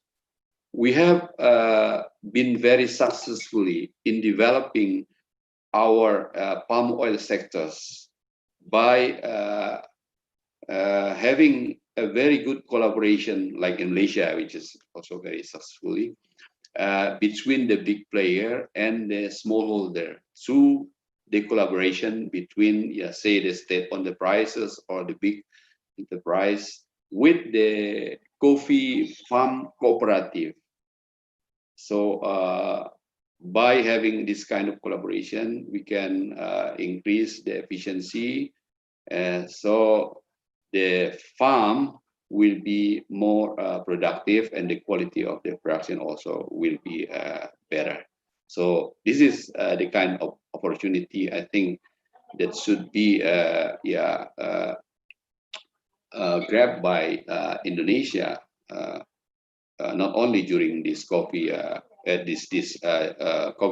pandemic, but after the new norm. And then the conclusion. Last slide, please.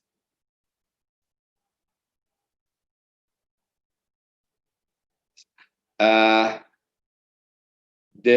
export become less and less significant, but it's still important, because it is also the source of the foreign exchange for Indonesia. And if we have a good promotion also of our Arabic coffee abroad, I think even the percentage will be decreasing, but the absolute amount of our export can be increasing quite significantly in the futures.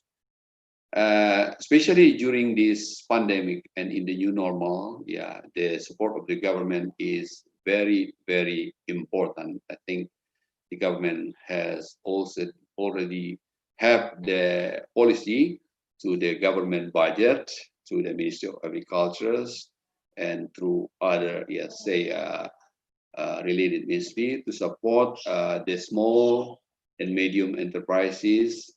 I wonder if the government or our colleagues can also explain the specific support during this pandemic and after this pandemic to the coffee sectors, if they've already been in the budget through the central government budget, or through the subsidy which will be channeled to the local government. And in the long run, in the futures, I think it is still important the role of government to accelerate the development of these coffee sectors in Indonesia, especially how to improve our agricultural practices, better usage of input, the seeds, and also better information about the market. This is all the key for the success of the coffee plantation in the future.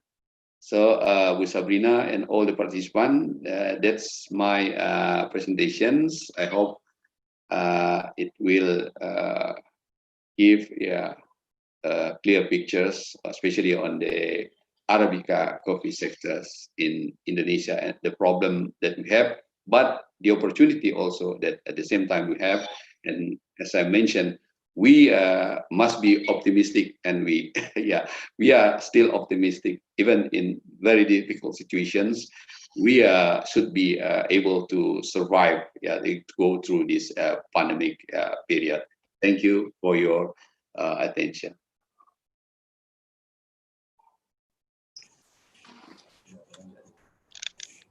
Thank you, Bapak Mulia Nasution, for your presentation.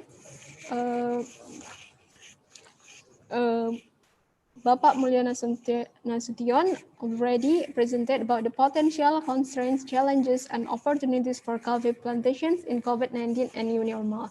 I got something interesting in my mind. Because of this pandemic, we can have an opportunity to rejuvenate our plantation. And then for the explanation of Pak Mulia Nasution, government hopefully give the specific support to coffee plantation or the farmers itself. Thank you, Dr. Mulia Panusunan. For the next speaker, we have Prof. Huang Ngoj. But before it, I wanna read about Prof. Huang Ngoj. I want to read some information about Prof. Huang Ngoj.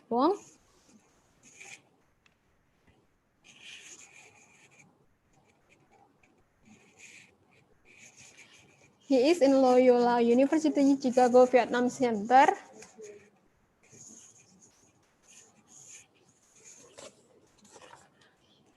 He graduated in June 2003 with Vietnam's The education is June 2003 Vietnam's Exporters Training Program, Georgetown University, Washington, D.C. And 1994 until 1995 until 94, Master in Development Administration, Australian National University, Canberra, Australia. And 1994 until 93, Postgraduate Diploma in Development Administration, Australian National University, Canberra. And for 88 until 85, has had Doctor in Economics, Moscow, Timiryazeb Economy, USSR. And 1977 until 71, Bachelor in Economics of Agriculture in Moscow, Timiryazeb Economy, USSR.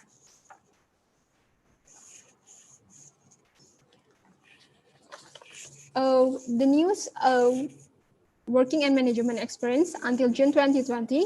He is a lecturer at Nong Lam University HLCM for master degree students, instructor at Loyola University Chicago, Vietnam Center for American Undergraduate Students, lecturer at University of Social Science and Humanities for Japanese Meiji University undergraduate students, lecturer at University of Economics for Osaka Sangyo University students, lecturer at University of Economics for EMBA Korean executive students, and etc. For the teaching experience, he has a lot of teaching experience.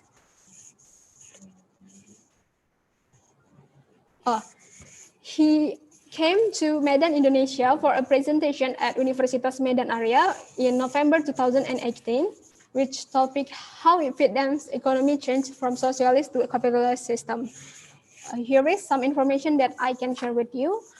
For Professor Huang Ngoj, the time is yours. Tap screen.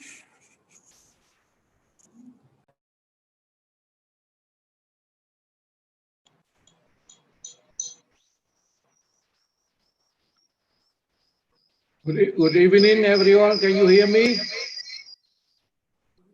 Yes, sir, we can hear you. Okay. But there's a little bit noise. Greeting from Ho Chi Minh City, Vietnam. I have a chance to be in Medan many times, attending with UNIMED International Conference, and it is very pleased today to be invited as speaker of the webinar of the UMA. And I hope I will share some information about plantations in Vietnam, mainly focus on the most successful tree is the coffee of Vietnam. Please, for the first slide. As you know, every country now affected of the COVID-19 in Vietnam as well. However, with the very quick of the government policy, when the first two Chinese come from Wuhan to Ho Chi Minh City infected by COVID, the government just right away close down all the school, university, and then locked down about 3 weeks from the 1st to 22nd of April 2020. And fortunately, since that day, Vietnam have no new infected case in the community. Just only infected come from the overseas, Vietnamese overseas return home and other foreigners who come to Vietnam. And they have to be quarantined about 14 days, isolated before get into the community. So since that day, we very happy that no new case infected. Totally about more than 370 cases reported and no death case recorded. Only very heaviest case was British pilot known as patient 91 recover and check back home on 12 July, returned to his home in Scotland. So Vietnam now fortunately returned to new life since about more than 2 months already. This is very good for the people and for the economy as well. All shops, all business activity return to normal now in Vietnam. However, the international flight still not open yet. As you know, Vietnam follow before we call the socialist economic model or centrally planned economy. Everything and from enterprise to the trading production cover this activity by the government, or we call the state-owned enterprises, SOEs. However, since 1986, after Vietnam War, 10 years, every year we imported more than 1 million tons of food, rice and other food. However, since 1986, Vietnam promulgated so-called đổi mới policies or renovation policy, so economic activities to recognize legally private enterprise, and it made Vietnam during the last 20 years impressive progress in the economic growth. As in the GDP growth rate, you can see positively since 2005 until now. Can you next slide, please? So this very positive economic growth of Vietnam. And Vietnam also keep recording the second place of growth rate after China during last 20 years. And this year, many countries affected COVID-19 and the economy go down, but Vietnam still expected to grow about nearly 4% for 2020 this year. Next slide, please. The main crops of plantation in Vietnam including coffee, then tea, then rubber, then pepper, then cashew and cocoa. About 50,000. The slide about 50,000 hectare. But the most successful here Vietnam doing with the coffee. Although the territory of production may be half of compared to Indonesia, as Professor Mullah presenting, 1.2 million hectare. Vietnam only 600,000 hectare for the coffee, but mainly Robusta, more than 90%. Arabica, very small. Coffee, next slide, please. Coffee has been firstly introduced by the French in 1857. And developing it developed through plantations from only nearly 6,000 hectares in 1990s and increased to the 600,000 hectares in 2010s.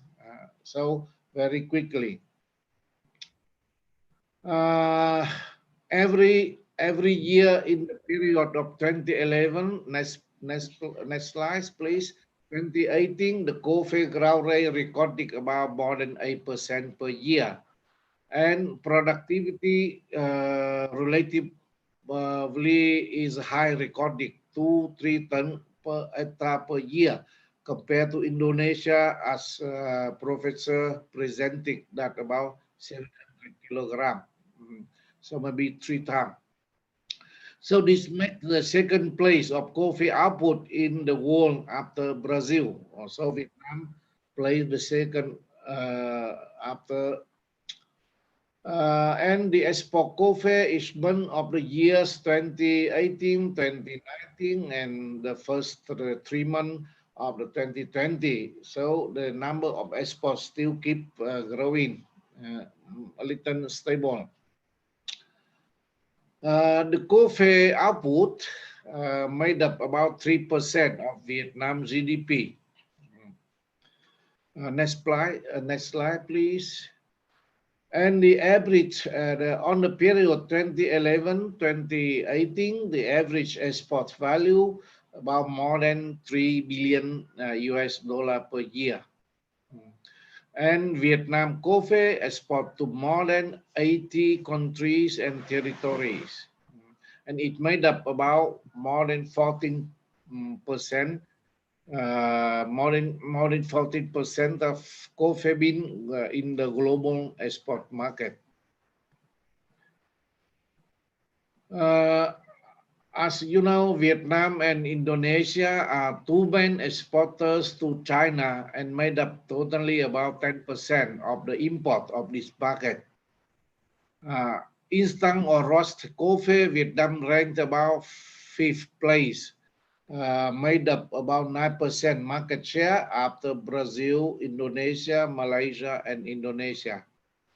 And two famous trademark of Vietnamese coffee, become the Vina Cafe and Trung Nguyen Cafe, is now the trademark famous in the international market. The way prepare for consumption coffee a little bit different way compared to Western way. But we also imported the way from France. We use the filter at home and very slowly, not use the machine, And also recently we developed so-called the egg coffee, make the egg. The yolk of egg make the coffee, and it's very famous now in Hanoi. In 2019, Vietnam export about 1.6 million tons. So coffee value at about nearly 3 billion, 2.7 billion. This number decreased about more than 20% compared to 2018. And this tendency, I think is like the Professor Muller presenting that the price and the demand of the coffee the last 2-3 years a little bit decreasing. If talking the coffee, as you see that about last 20 years, the territory, the plantation increasingly so quick, and it created about 500,000 jobs relating to coffee production and processing and trading. It made up about 15% of exported core agricultural product of Vietnam. Also contribute to improve living standards of people on the highland area, especially minorities where locations are far away the city center. Vietnam have about 34 minorities different from the Vietnamese people. We call the Kin people, that's Vietnamese people, together with other 34 minorities, mainly living on the highland. And this improving their living standard. Also positively affecting on the poverty alleviation in rural area of Vietnam. Coffee plantation contributed in it. For example, if poverty rate in Vietnam in 1993 about 58%, but last year 2019 the poverty rate decreased to only 6%, mainly in rural area. And in this period, about 28 million people lifted out of the poverty. So the plantation, coffee and other tree also has contributed to the welfare of the people. How COVID-19 affect coffee market? The first quarter 2020 price Robusta decreased to 12%, about value at only 1,186 ton USD. China is 11 global market and is the third global market of Robusta, but the demand decreased. And for example, Starbucks closed 2,000 shops in China in ending January 2020. So it's of course effect of the export market of Vietnam and I think of Indonesia as well. However, Vietnam now trying enlarge the market to North America, other Western country, and especially recently Vietnam signed a free trade agreement with the EU community. And in the South Asia, Singapore, the first and the second is Vietnam, the country in the ASEAN signed the free trade agreement with the EU. That's the open for Vietnamese product, including agricultural product, the new market for Vietnam with the very low or some tax-free to import to the EU market. In order to conclude to my talk, I introduce the strategy of the Vietnamese government to develop the coffee. That the coffee will be still focused on the export orientation combination with the increased domestic consumption. And to provide a specialized zone of production integrating with the high technology processing factories.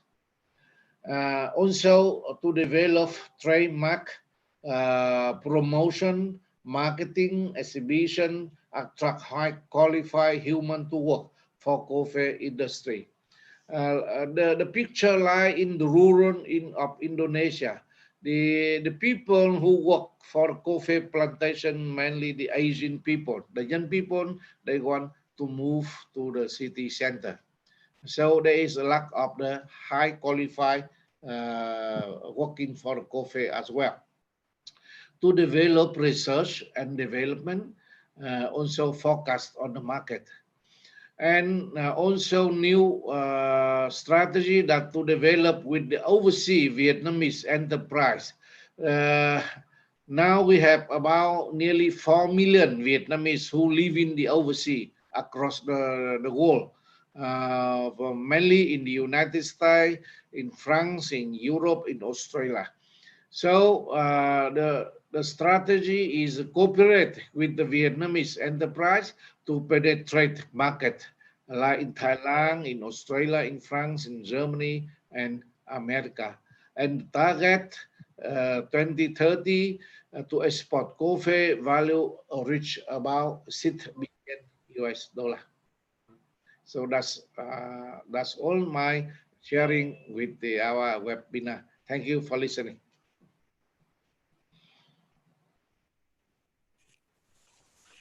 Thank you, Professor Puong Hongoj, for the presentation about theoretical views and experiences in the rapid progress of plantations in Vietnam and the opportunities and challenges of plantation development in new normal.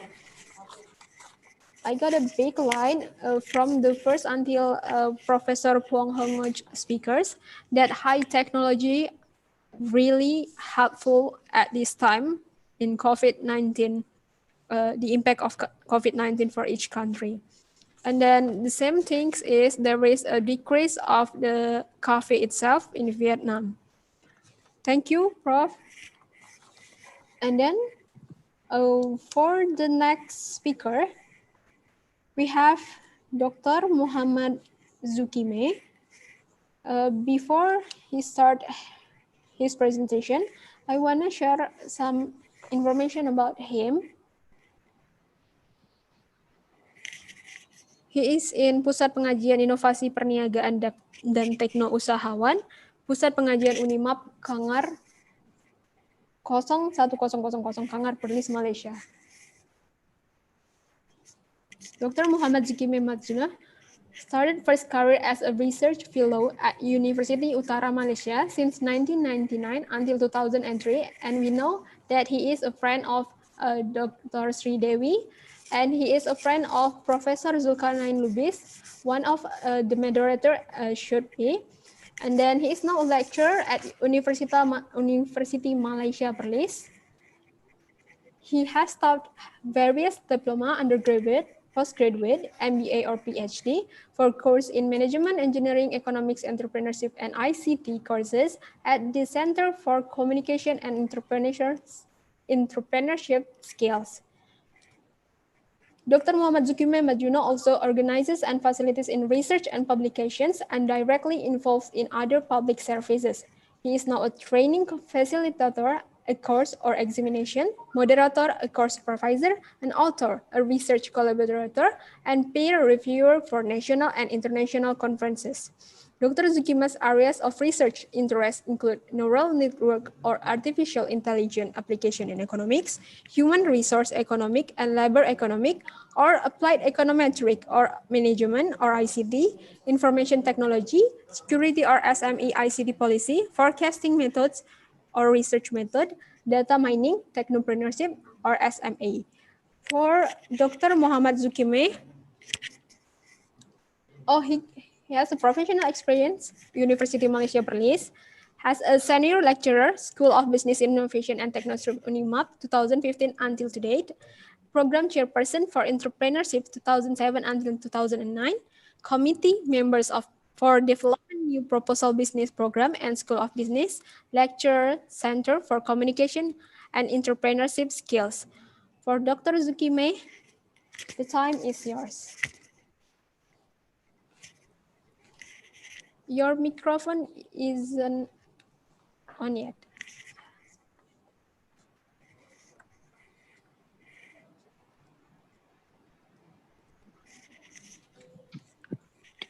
Doctor, do you want us to share screen or yourself? You can share screen. Okay. First, I would like to thank the area invite me, especially for Professor Zulkarnain Lubis invite me to share some point of view from my from a Malaysia perspective, and also Honorable Pak Rektor and all my friend from Malaysia, Associate Prof. Sri Devi from UUM, and also all the speakers invited. Actually, all the point should I touch on the plantation development in Malaysia, and also experience sharing by all the speakers, also the same sound of the experience, and also all the issue like during COVID-19, and also new norm for all the countries, very hard to face the pandemic now. So next, go to the next. Okay. Some snapshot of the first quarter 2020. So we can see that all the commodity price, okay, and also some the data of the export import also slightly decrease in terms of the export and import, okay, and also now all the scenario and everybody talk about issue food safety. Hello. Is okay, clear?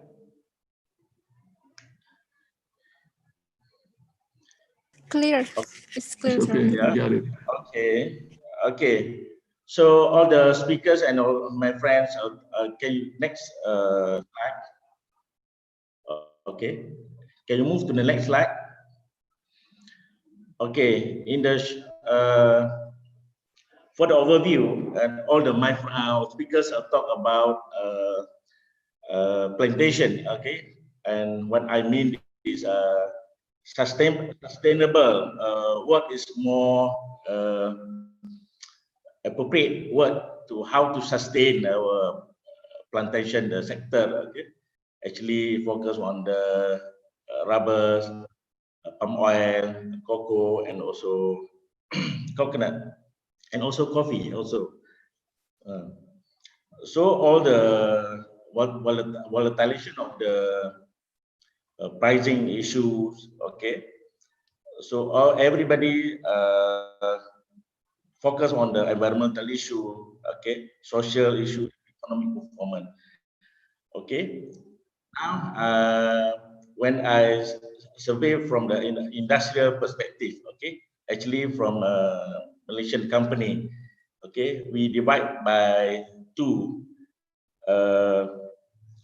stakeholder, okay, such as a big plantation company in Malaysia, and also independent smallholder, as mentioned by Dr. Sri Devi before. So now we can see the rapid growth, okay, in the plantation area, and also especially focus on the palm oil and also rubber, okay, and contribute to the significant economic growth to the Malaysia, okay. And now we can see how the Malaysian experience, okay, and government, a strong government support in terms of planning, policy making, and also implementation. Okay, I am not focused on the theory, but I want to share the experience, how the Malaysia move, okay, and manage in terms of the a few scope of the discussion today. Okay, I want also to touch about environmental. The next slide. Point City, can you move to the next slide? Okay, actually, you need to understand, okay, plantation and environmental sustainability issues, okay, and as speakers of talk about biodiversity, deforestation, ecological network, okay, all these fundamental issue, okay. There are main focus, okay, to manage all these issue, okay, how sustainability issues, okay, can and enhance the and also promote to this industry. And most of the, I want to touch also about palm oil plantation, because of big contribution from Malaysia and also ASEAN country like Indonesia, Thailand, and also Vietnam. Okay. They are maintain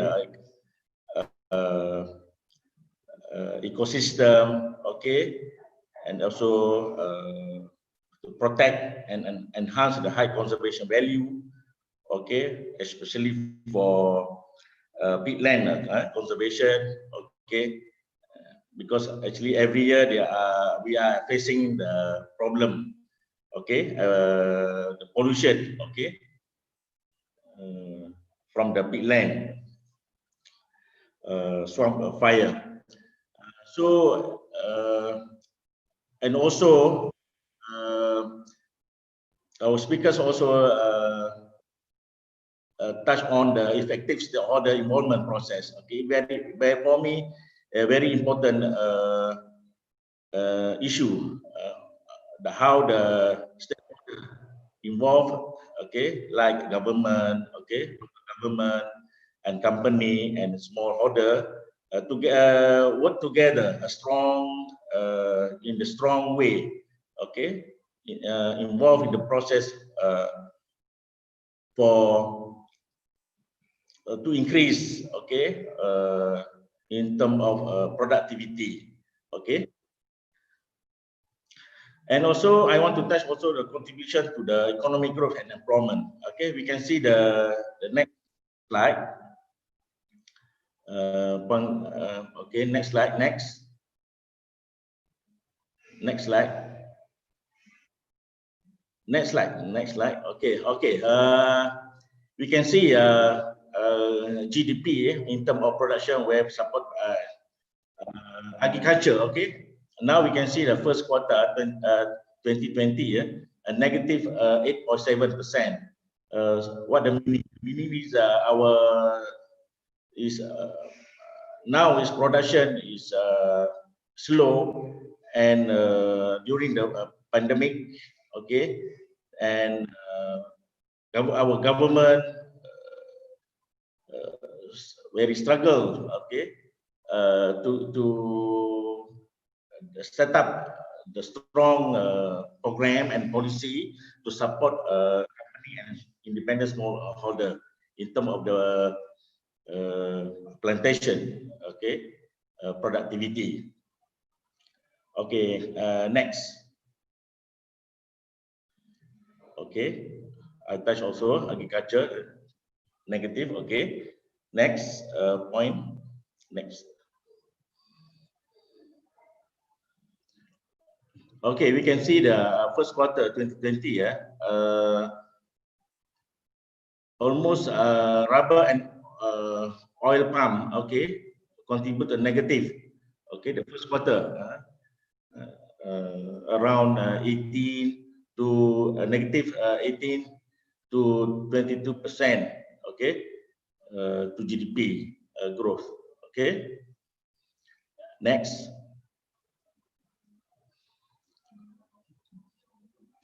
Okay, next. Next. Okay, next.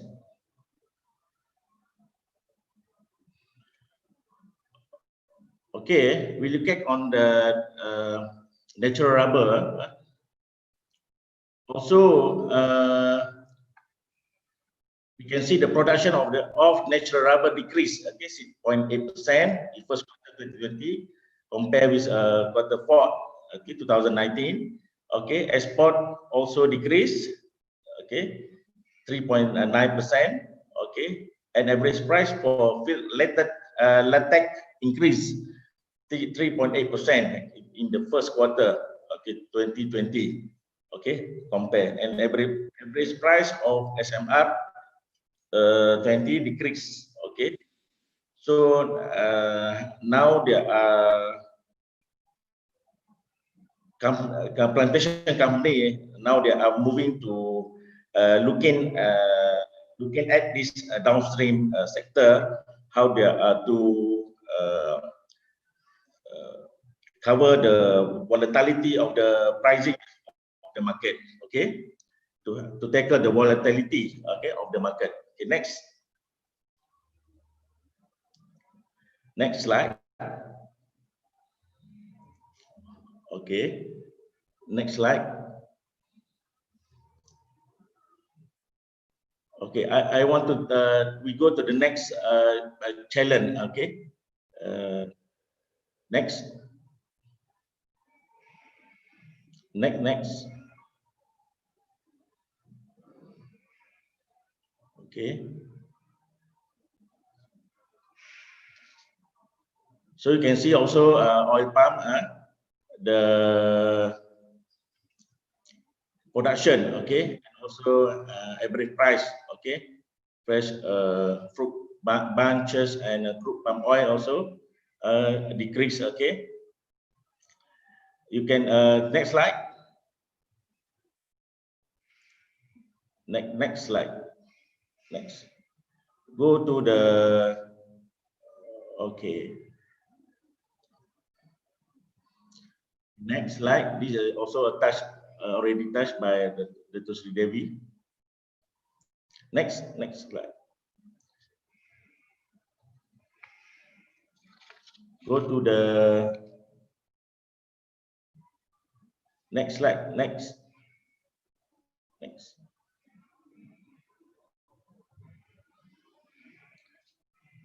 Okay. In terms of labor force,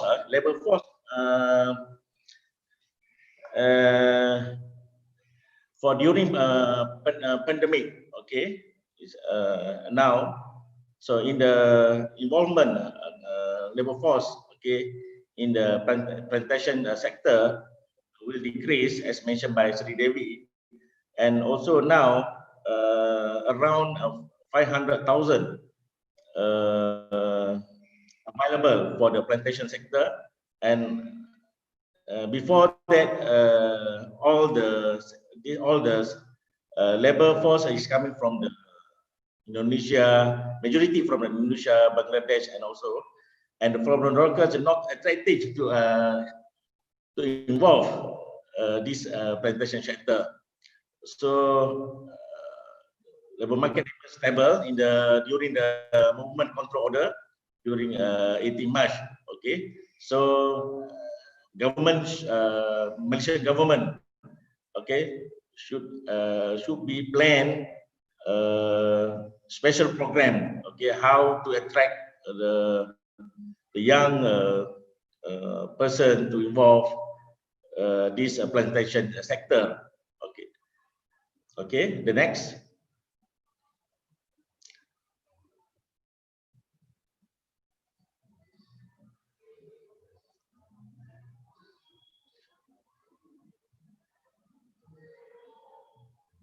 Okay, we can see the employment and agriculture, focus on the agriculture. Okay, around Q4, okay, around 500,000 people is needed in the agriculture sector. Okay, so agriculture sector also made an important role to give a chance to the local people into involved in the plantation sector. Okay, next slide.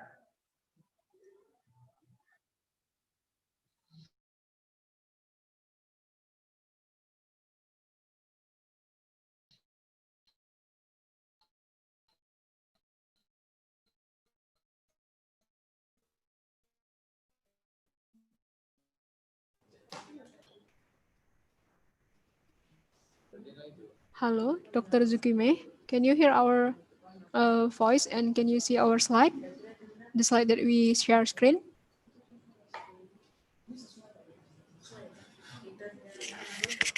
Okay. Hello. Hello, Dr. You can Zukime. hear my hello. Yeah. Yes, now we can hear. Okay. Now I want to discuss about a few challenges. Okay, we can move to the how the company face all the price volatility and also pandemic. Okay, Siti, the next slide, please. The next slide. Next slide.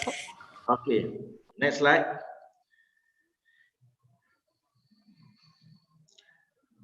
Okay, I want to touch about a few challenges faced by plantation companies. Okay, about diversification, financing, regulatory, taxation, information technology, managing stakeholders, labor shortage, and sustainability. Okay, as you know, how to balance and manage short-term profit against long-term performance. Okay, so for me, expansion to drive revenue growth or continuously find revenue to increase revenue is crucial to ensure the survival of the plantation company. And also about financing, how the plantation companies are having difficulty securing financing for the expansion of the replanting. Okay, traditionally estate replanted 4 to 5% of the total area per year. However, due to the price of oil price, replanting is cut down. Okay, so in the long run, the yield is low, resulting in reduced profit. So banks are not that forthcoming when they were presented with the company bottom line. And also government in terms of regulatory. Okay, as I mentioned, Dr. Sridevi also about the implementation of Malaysia Sustainable Palm Oil, okay, MSPO certification. Okay, this standard require compliance with a good agriculture practice and operational safety and health regulation. In addition to the legality of land tenure and knowledge on social concern and environmental issue. So all the plantation company like Sandabis, Corporation, Genti Plantation, TH Plantation, Fazla Conver Venture also they are also already prepared on all the regulation, but the important thing is what happened to the independent smallholder. They are ready in Malaysia, especially they are ready or not. Okay, to register as a Malaysian Sustainable Palm Oil certification. That's why this challenge for the government to promote this MSPO certification to all the small independent smallholders in the plantation. In terms of sustainability, all the speakers talk about the sustainability, okay, in particular to sustainable and environmental requirements demand new and greater management time, okay. So strong demand for palm oil, cultivation of palm oil has expanded, resulting in environmental impact. They have attracted considerable debate among policymakers, scientists, and general public. Okay. So to ensure sustainability, okay,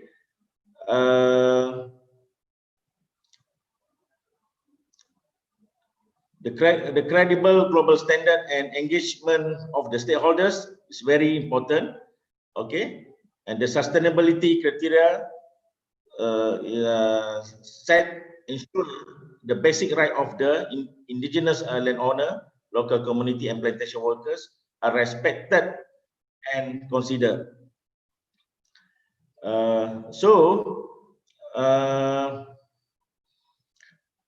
From my point of view, all the companies, plantation companies in Malaysia, have an option to begin diversifying by looking at its downstream sector. Okay, especially for adding value through innovative activity will help tackle the volatility of the market. Okay, so and tariff and non-tariff barrier, exporting downstream goods fix better price and value as opposed to selling raw material.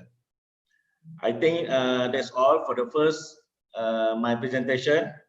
So when maybe we can continue for Q&A session. Thank you.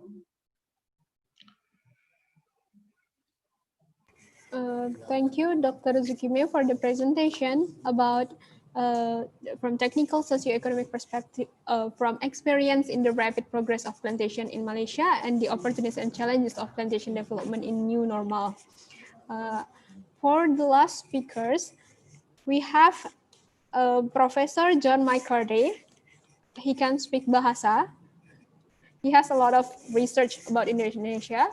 I want to share a little bit about him before he start to presentate. We start the presentation.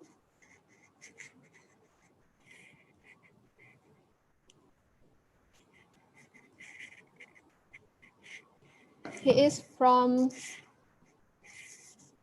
School of Economics and Government, Australian National University. The education he got PhD Asia Research Center, Murdoch University. He graduated from the Ahon's First Class Honors, Monash University in 1989, Bachelor of Science, University of Melbourne, 1987, and he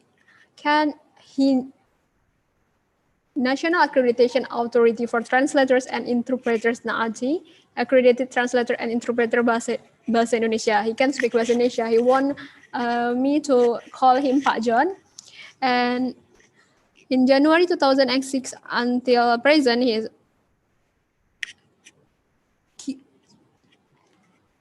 is the associate professor. He was the Australian National University.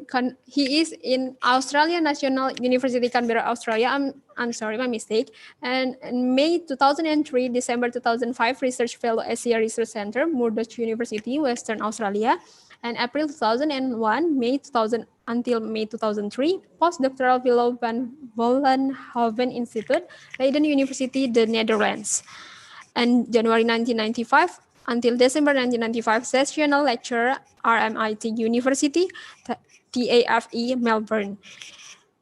He encompasses supervising PhD students and delivering courses, most recently regarding food security, livelihoods, agriculture, rural development, as well as natural resources management in the Crawford School of Public Policy, Masters of Environment and Development including EMDV 8101, State Society and Natural Resources 2006 until present, CRWF 8016, Food Wars, Food Security and Agricultural Policy 2011 until present, and AMDV 8101, Environmental Assessment 2006 until 2010.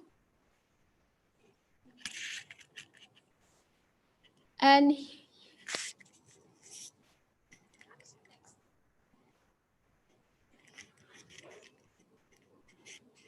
the relevant professional experience, interpreter or translator, August 1999 until March 2001.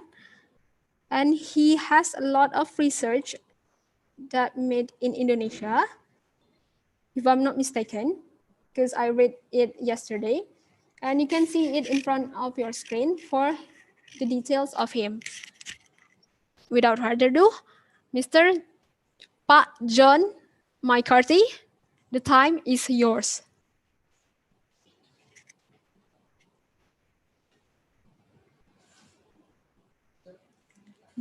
Pak John. Mr. John.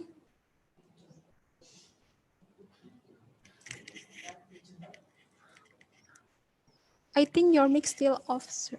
Oh, sorry, I'm unmuted.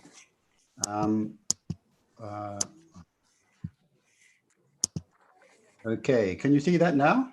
My PowerPoint? Yes. Okay, so thank you very much for the invitation, Mbak Siti, or I should call you Kak Siti because you're from Sumatra. Thanks to a greeting also to Pak Rector, the other participants, and also to Professor Zahari Zen, who also involved in inviting me today. Dr. Zahari Zen is a long-term research partner of mine, and I've watched his very interesting work on plantations, on poverty and policy issues over the years. And we participated in a number of different projects together.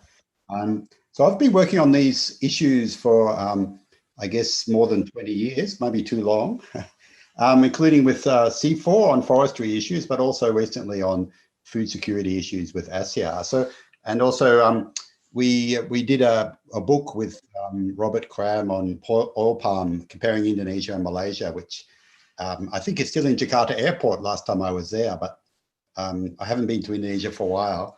So what I'm going to talk about today is ASEA, which is the Australian Centre for International Agricultural Research, asked me to do a quick assessment of the impact of food security on Indonesia. And as you would know, this is quite a difficult task because the goalposts keep moving. Everything is still changing, so it's very hard to do this assessment. I was lucky to have I was lucky to have a set of colleagues from all the way from UI, ANU, UGM, and everywhere. A big group of Indonesian colleagues who helped me. So we've undertaken this study, but it's by no means comprehensive because we use WhatsApp to do surveys with people in our network. We use newspaper articles and 20 interviews. But I think it's I think it might be interesting to help us think about what's happening with COVID. But I'm happy to discuss, and I realize that the knowledge here is not 100%. So earlier, the ASEA, the Australian Centre for International Agricultural Research, did a snapshot of COVID and food security, which you can find on their website. But this is about the whole of Southeast Asia and the Pacific, and they asked us to continue with particular case studies. So I was the lead on Indonesia, and it still hasn't been finished. So any thoughts people have I would be quite interested to hear. So as you can see from this, the Food Security and Vulnerability Atlas that is produced in Indonesia, which is a very interesting document, you can see that there are levels of stunting that are quite high, including in many of the areas where we grow oil palm and rubber, particularly in Sumatra and Kalimantan. So what we decided to do in our study was focus on the 6 case studies. Okay, but today I'm really going to talk about number 4, the estate crops and oil palm case study. So this, of course, is quite preliminary set of conclusions and also largely based on WhatsApp What's Up survey and discussion with key informants. So I won't talk about the other ones. You might have to wait till the report has been finalized if you're interested in that. So one of the first stage of our assessment was really to look at the food system in Indonesia and try and think about the sources of risk, the kinds of exposure that the Indonesian food system has. And I just want to quickly run through the main problems that make Indonesia quite vulnerable to the COVID epidemic in terms of its food security. And of course, it's not unique to Indonesia. You can see that the World Food Programme has produced a lot of documents about many countries who are facing similar challenges. But I just want to talk about what the situation was we found for Indonesia. The first thing is that although Indonesia has been quite successful in poverty alleviation in many respects, so the poverty statistics have now fallen below 10%, we have the problem of persistent stunting. 30% of the workforce is still in the agricultural sector. So agriculture is still the largest employer in Indonesia. So although the poverty rate has fallen by half over the last 2 decades, still around 30% of children are stunted, which is an indication of long-term undernutrition. So this means when a shock like the COVID shock comes along, it multiplies these forms of vulnerability. Unless it's very well handled, we'll get more deeper forms of vulnerability. And there's a lot of literature on what happens when shocks happen. The second point is that Indonesia has a structural deficit in rice, which means that it needs to import rice each year, although this is very controversial. This is something that obviously worries the Indonesian government. The third exposure is exposure to climate change, pests and disease. So Australia is also very badly exposed to climate change. You saw our terrible forest fires this last year. Well, the Indian Ocean dipole also affects Indonesia as well as El Nino. And scientists have calculated that a 30-day delay in the onset of the wet season decreases rice yields by up to 11%, prolonging what's called the paceklik, the hunger season. So some estimates suggest that there's going to be a food deficit in the future due to these climate change effects. It's going to become much deeper. And reports link harvest variability in rice to exposure to climate change, with rice production trending downwards, which is a real challenge. For instance, this year's rice harvest was meant to fall by around 13%. And Nusa Tenggara has been particularly exposed with severe drought, just like Australia. And harvests were very much delayed and there were pest infestations. And this year, of course, you read in the newspaper that there's a high chance that we're going to have an unusually harsh dry season in Indonesia, which is going to be quite a challenge. And in the oil palm areas, of course, dry seasons lead to what people call the musim trek, a scarcity season because production falls. So number 4, what we see over the last couple of decades is a very large transformation of Indonesia's forests into non-food crops such as oil palm and rubber, particularly oil palm. And if you visit many communities, there are, especially in Sumatra, there are significant numbers of people that don't have very much land. And the people in these communities are net food buyers. And the large areas of land have been enclosed for plantations. And smallholders have become commercially orientated. So instead of leaving some of the village land for crop production, they're growing commercial crops such as oil palm, which means that if there's a shock to the oil palm price, or they can't market their oil palm, or if food prices go up, or if they lose labor opportunities, they're particularly exposed to this shock. Fifthly, we see the dependence on the labor market and on remittances. In rural Indonesia, on average, households get 49% of their farming income from off-farm activities in other sectors, so that if we get a shrinkage in these other sectors, we get people becoming quite vulnerable. And the other point is that incomes in rural communities remain quite low. It's calculated that 1 in 5 households are below the national poverty line. So this makes, and also many families have done quite well, many households, by having members of their family leave for the city. But if a lot of people in the city lose their jobs and return home, and there's a loss in remittance income, this makes families also particularly vulnerable. The 6th point is the forest transition. This has had an impact on food production due to declining ecological functions. And there's research on this, if anyone's interested. Reduction in opportunities for people to open padi ladang or to go out into the forest and forage for food. And the 7th point is that women have a critical role in the household. And there's been a lot of research to show that when women are earning sufficient income from farming or from off-farm work, household nutrition tends to be particularly much better. So when women are particularly exposed to a shock, this is going to affect household nutrition. And number 8, of course, this story isn't altogether a sad one. In Indonesia, there's a lot of coping capacity. We know that in communities, they share, they have they've gotong royong, they have ways of helping each other. And the Indonesian government has a lot of capacity to intervene with social protection programs. But these coping mechanisms, of course, have their limitations. Okay, so what I wanted to move on to next was to sum up just some of our emerging findings about the oil palm sector. So I think there's, if you read the newspaper, you can see that there are a lot of challenges for oil palm companies. So as we heard from some of the previous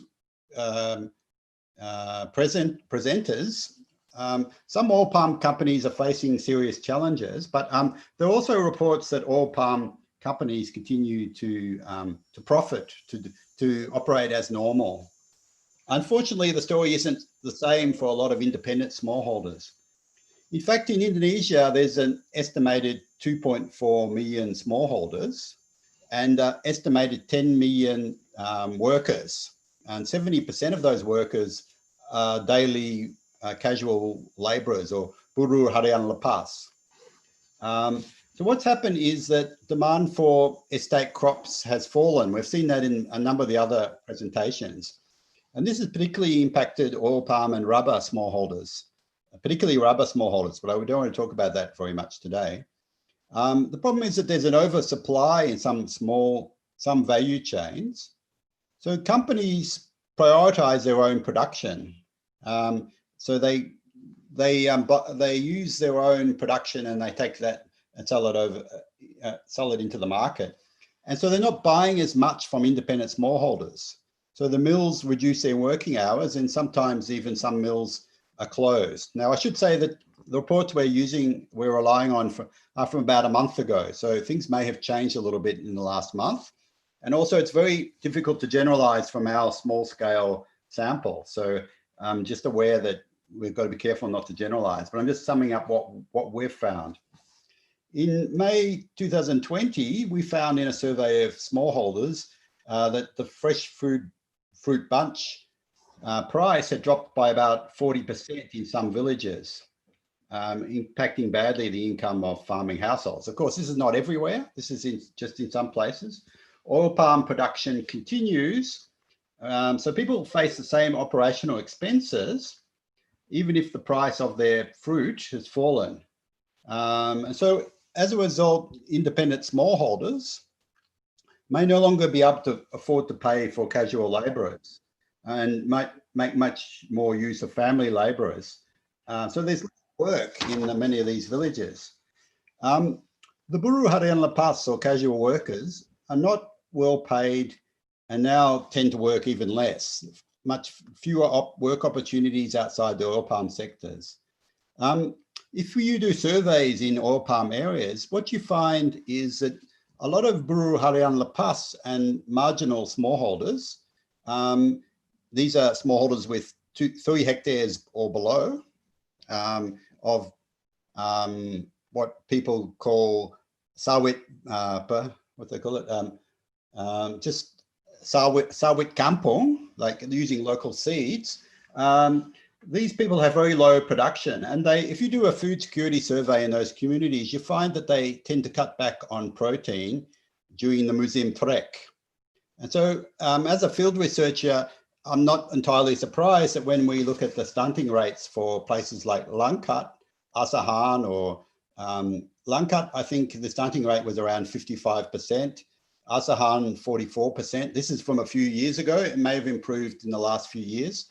The government made a list of the 100 most exposed Kabupaten to stunting, and we find places in Riau and also in Central Kalimantan well represented in these stunting rates. And so although oil palm has been very good for the economy, there are significant numbers of people that have remained marginal. In Sumatra and Kalimantan, farmers used to practice dry land rice cultivation, padi ladang. But farmers increasingly have converted their land to oil palm and hence have much less land available for food production, which is what across Indonesia, everyone's returning to food production. So it's not surprising that stunting rates tend to be quite high. And this is an exposure during the COVID-19 period. While some migrants retain their work in the city or overseas and can avoid returning, many others have lost their jobs overseas or in urban centres and no longer send remittances from the city. So in one of the What's Up survey respondents mentioned that 130 anak desa had returned from, or children of the village, had returned home from overseas or from the city and were now back in the kampung. So what we expect in these oil palm landscapes is much deeper patterns of vulnerability and nutritional insecurity. Okay, I'm aware of the time here. Just let me check. Yeah, so I've got about 5 minutes to go, I think. So I just wanted to wrap up some of the findings from our study. And then I might do this very quickly. So what we found is the pandemic is really both a supply and demand shock, as economists would say it. And there are various scenarios about how Indonesia can get out of this problem. In much of rural Indonesia, there are several vertical layers linking production to distribution. So what we have is what's called fragmented value chains. And this makes, these have been really disrupted. We heard some of the other speakers talking about this. Producer prices for some commodities have fallen very badly, particularly fish, rubber, and coffee. Fishermen have less incentives to go to sea. We see some traders doing very well.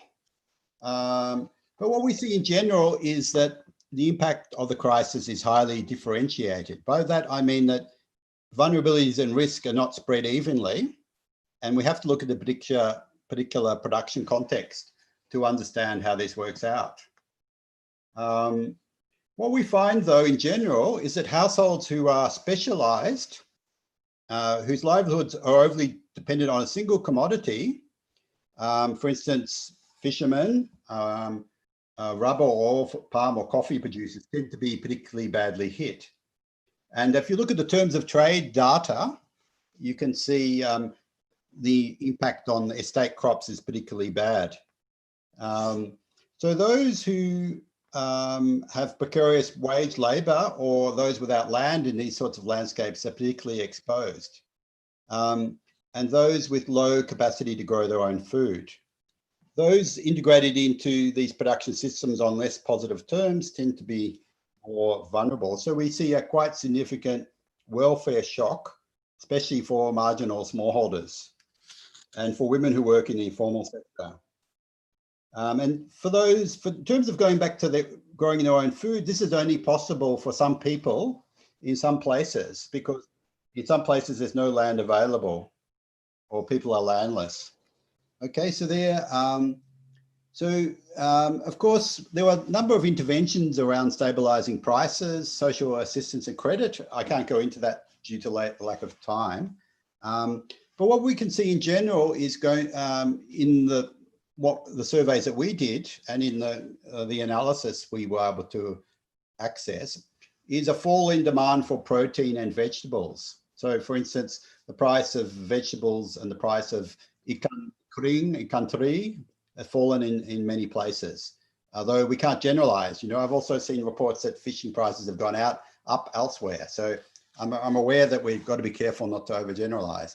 But what we can see if we study previous studies, and I think we have evidence for that in this crisis, is a fall in, we can see quite significant nutritional impacts, which are going to be very challenging looking into the future. Okay, so this is my last slide. So this is Winston Churchill. He wasn't a great friend of Australia, but he did make a very interesting comment during the Second World War. He said, never let a good crisis go to waste. So I think there's a lot of lessons for Indonesia from this food crisis, from the COVID-19 crisis, which is also a shock to Indonesia's food system. The shock has really revealed many of the vulnerabilities in the way food is grown and distributed and sold, how it's organized. And these have affected rural communities in quite significant ways. So some of the things that Indonesia could consider doing, and this is not just coming from me, this is coming from all my Indonesian colleagues on this report. Indonesia could think about how can we develop more resilient and diverse livelihoods for rural people? How can we support local subsistence patterns so that when there's a big shock, people have other sources of sustenance? Because the social protection system isn't able to fully support people when these shocks come along. How can we support people to develop more diverse diets? And one of the points of this is that in the past, the people in Indonesia were very smart.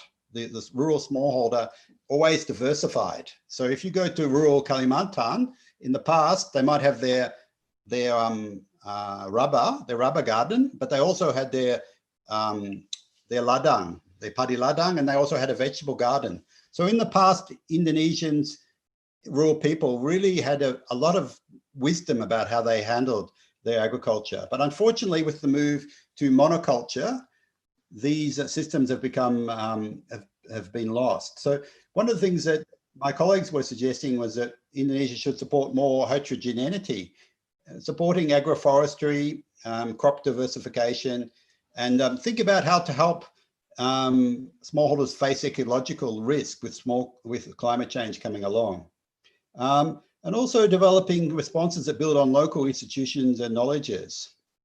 And for instance, social protection systems can be designed to really address the vulnerability of local people rather than a one-size-fits-all approach. And, so I think they're the main conclusions from our report. So happy to, I think I'm up to time, am I, Siti? Yeah, I'm out of time. Yes. Okay, I think I'll call it a day here. I'm happy to discuss during questions. If anyone wants to add to this analysis, I'd be very interested in their point of view. Thank you. Thank you, Prof. John Maikarde, for the presentation about rapid assessment of COVID-19 and food security in rural Indonesia. I got some lines in here that Indonesia is supposed to support from the rural smallholders itself. So we have to have from the smallholders first. So the welfare, perhaps it can be much better if we got a crisis, something like COVID-19. And for the next session, we have a discuss session.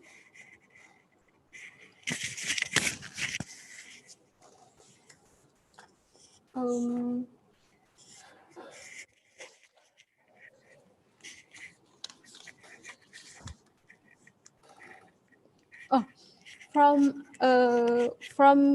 Mr. Bukhari Siboya, because Prof. John Maikarde said that we have to, I think we have to support the rural smallholders and support the diversity agroforestry, not the monoculture one. There is a question from Bukhari Sibuya, Universitas Muhammadiyah, Sumatera Utara. How do you think about the prospect of palm oil plantation in Indonesia for the next time? And how about the related palm oil productivity to COVID-19 crisis? Okay, so what was the second part of the question? How do you think about the prospect of palm oil plantation in Indonesia for the next time? And how about the related palm oil productivity to COVID-19 crisis? Because it's a little bit, I think it's different with what the side of that you presentation before from your side. So I think obviously oil palm has been a very successful crop for Indonesia, and we wrote a book about this. So if anyone wants to look about that, we thought the question, though, in many ways, Indonesia has had many models of how to develop oil palm. Unfortunately, some of the lessons of the better models seems to have been lost.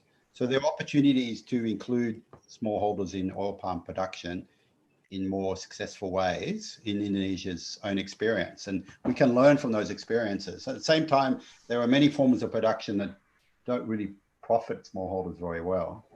But I don't want to dwell on that. The main point, productivity of smallholder production is also very important, obviously.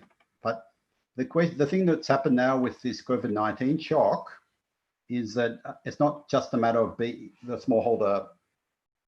In many of the villages, people are dependent on one crop.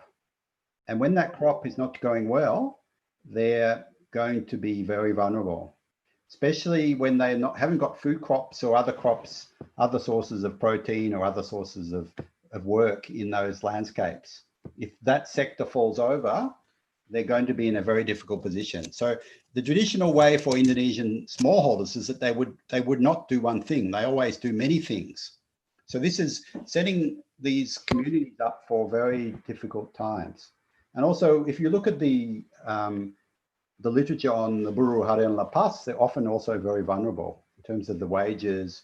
And this is why we get such high stunting rates in these sorts of landscapes. There are a lot of people that maybe their wages look, economically the situation looks very good, but when you go in and study what's going on, you can see there are many vulnerable people there. So the question is, how can we help those communities develop more diverse and much better livelihoods? So that's not a question I can really solve right now. That's a question for Indonesian researchers to solve, but we can certainly discuss further if anyone's interested. Thank you for the answer, Professor John McCarty, and thank you for your presentation too. For the next question, we have the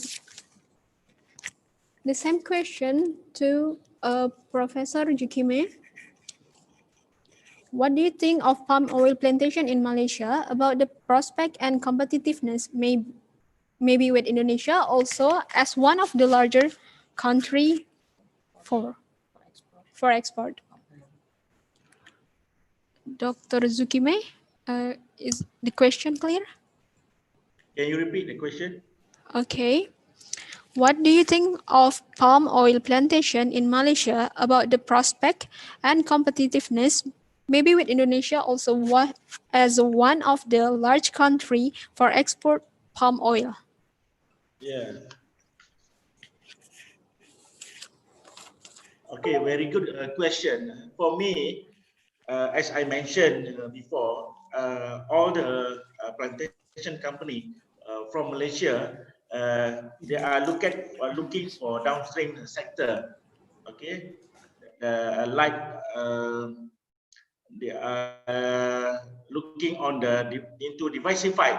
Okay, and a niche business activity for the higher value added product, such as finished product, biomass, biodiesel, and food and phytonutrients, and so on.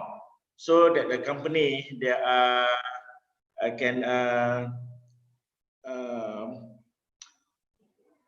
they have a good prospect for the future, and it will have this innovative activity like this will help tackle the volatility of the market, price market. So the potential of the Malaysia and also company from Indonesia also look at on this issue. Thank you. Thank you for the answer, Dr. Zukime. And then for the next question, for Prof.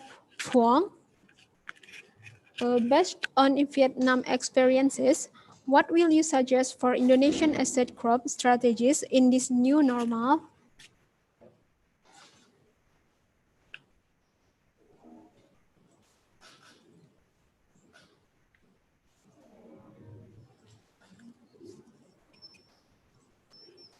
Do you hear my voice, Prof. Huang?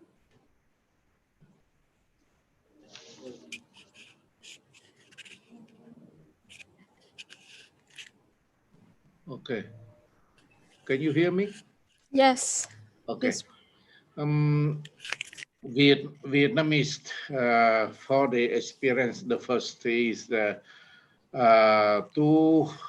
protect the spread, the outbreak of the COVID-19 very well, and this may not affect, for the domestic consumption of some tree of plantation so much, but only affect on the international market. However, yeah, one of the experience, I think that take example like coffee or plantation, Vietnam focus on the export oriented. So Vietnamese government should focus on the enlarge its market in international market, especially with the United States and with the EU. Is to because we have problem with the China market as well. I think after COVID-19, so in order to replace this market, I think should find other market as well. And also initially Vietnam export only by the raw material. Most, for example, coffee, coffee bean, but recently they more focus on the value added product. So apply more high technology in processing to diversify like coffee product to export, and it make a higher price and higher value added. Yeah. So yeah, I take this opportunity also to thank Dr. Zen Zahari that Professor mentioned that he introduced me to run this very interesting webinar with Uma. Yeah, thank you. Thank you for the question. Thank you, Prof. Wong. It's a little bit same with Indonesia that Vietnam makes an added value for the not only the raw material that they export, but added value will help to increase the price too. And yes, thank you, Prof. John and Prof. Puong, because Mr. Zahari Zain is one of our lecturer in Universitas Medan area in a graduate school. And then for the next question, we have a question for Dr. Sri. Are you still with us? Dr. Sri? Yes, I'm here, Sabrina. Thank you, Dr. Sri. The question is from Nur Wahyuni, University of North Sumatra, North Sumatra. And then the question is, rubber Indonesia is number 2nd after Thailand. Do you think that Indonesia will become number 1 in the world? Because you are the Indonesia and Malaysia is what we call it, the country that really close, but we like competitive each other, I think. Could you clarify for good quality or of latex with high price in market. What about natural products mostly replaced by synthetics and substances? Rita, can you please repeat the question? Yes. As Indonesia and Malaysia is a competitive market, I think, in Asia, and Indonesia is the second after Thailand, but Malaysia has a rubber too, if I'm not mistaken.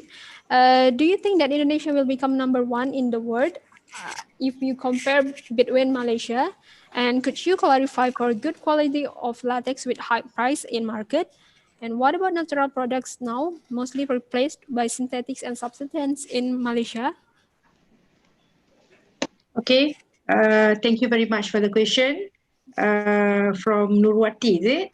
Okay, so regarding the competition, the first one, yeah, for sure. If if the price is good, and then the production is good, and in terms of product.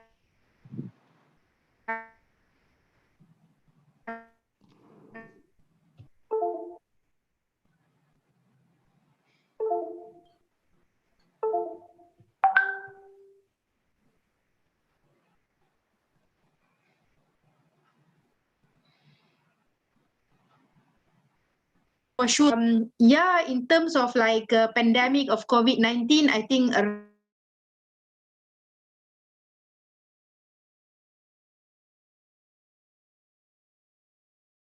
Dr. Sri?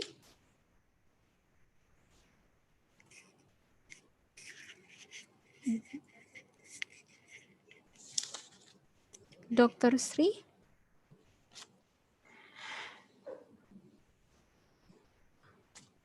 Dr. Sri?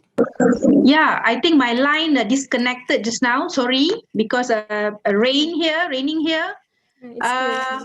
Yeah, okay. I think back to answering the first part of the question.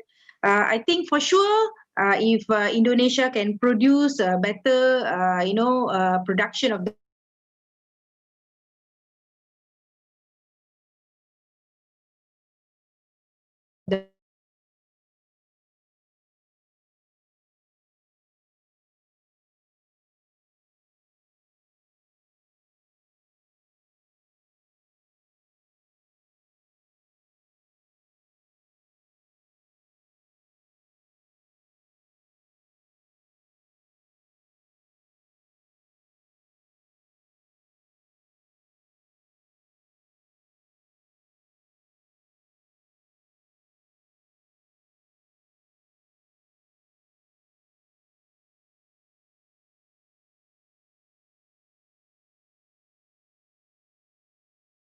I'm sorry, because of a little bit error with the signal. Perhaps Yeah. Okay, no, I'm back again because I think the line is disconnecting because of the heavy rain. Yeah, so the rubber is catching up in Malaysia as well. However, as what I've discussed just now, there are labor shortages. The area of plantation for the rubber also not so good compared to the oil palm and so on. However, I think there should be a proper strategy how to what we call even though we get more income from palm oil products, okay, at the same time we need to maintain rubber. So I think COVID-19 pandemic is actually we are demanding more for rubber, okay. So I think we have to have a what we call balance, okay, balance in terms of rubber and also palm oil production. I think yeah, in terms of synthetic rubber, yes, I agree. When the demand is there, so for sure they will supply more. So I think that's what I could answer based on the question raised just now.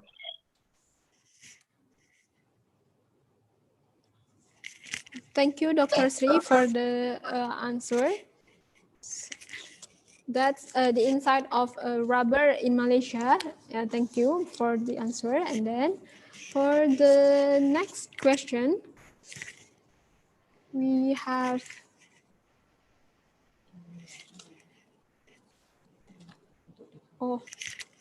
the representative of Directorate Jenderal Perkebunan, Dr. Antarjo. Are you still with me? With us? Oh, he has another business. Okay, and then we have a question for Pak Mulia Nasution. Yes, please. Yeah, thank you, Pak.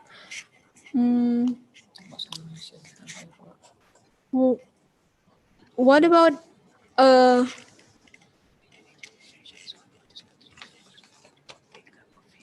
Indonesia is one of the largest country in the world for exporting coffee, and we have the specific or characteristic coffee that, if I'm not mistaken, you mentioned before. But we're still far behind several countries such as Ghana and Coast Ivory. What do you think government should do to increase our export volume and can compete the competitors in several countries? First, I think we should focus more on the development of the Arabica production. So the proportions, which is actually 70, 30, or even less than 30% Arabica production has to be increased. That's the first strategy. Why? Because the value is higher compared to the Robusta. And we cannot, I'm sorry to say, compete with Vietnam in the Robusta productions. Yeah, Vietnam is already very advanced in this sector. Why we focus on Arabica coffee productions increase? Because we know that Indonesian Arabica coffee production had been well known and had been recognized by the international market. And the specialty coffee itself, introduced by Mrs. Erna Knudsen, I think in the coffee business, we know this name in 1974. Yeah, inspired by the Indonesian coffee, more specifically the Mandailing coffee. And from that time, introduced special quality of coffee, what is called the specialty coffee, which has to achieve a score of 80% out of 100. Yeah.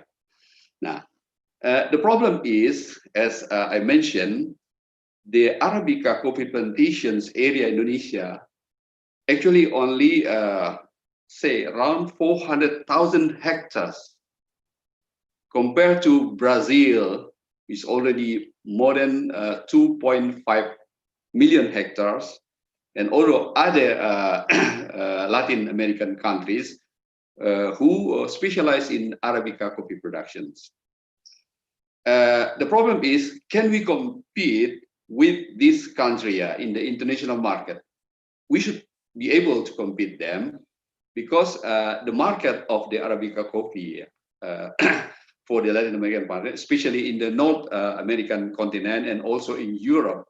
But for the Asian market, we have a good prospect, especially now Japan, South Korea, and in the future, China will become the most important consumer of the Arabica coffee.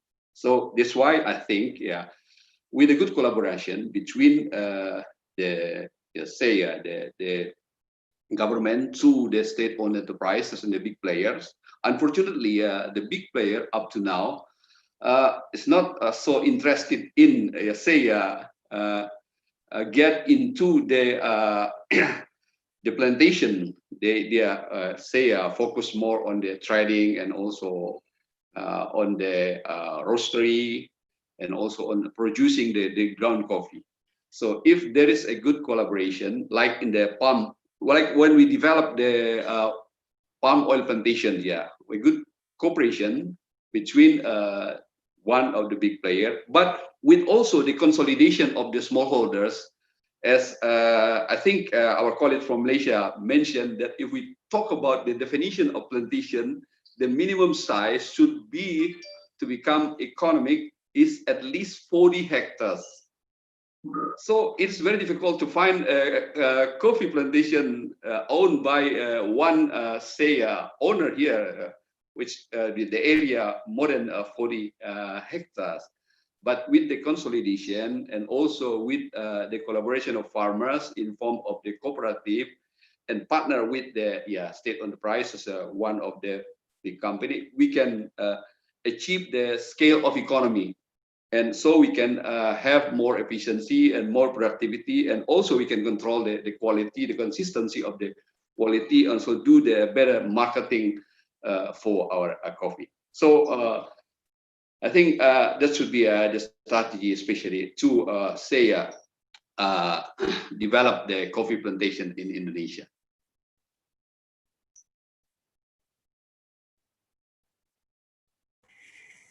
Thank you, Bapak Mulia Nasution, for the answer.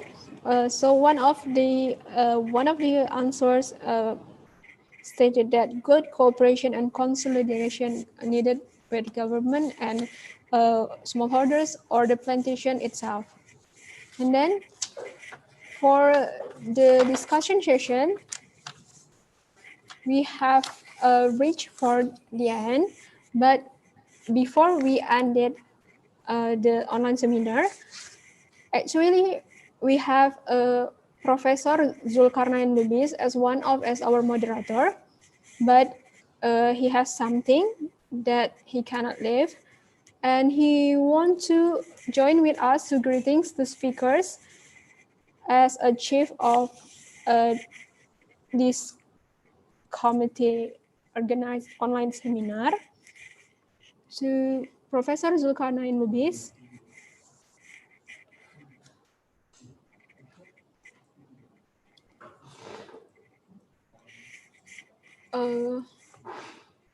Professor Zulkarnain Lubis.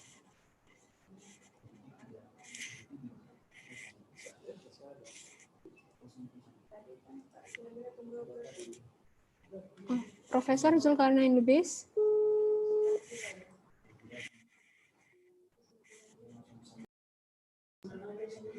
Okay, I'm sorry. Professor Zulkarnain Lubis. Prof.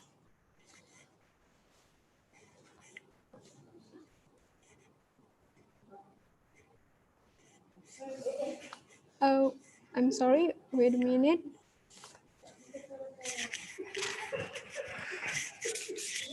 I'm sorry.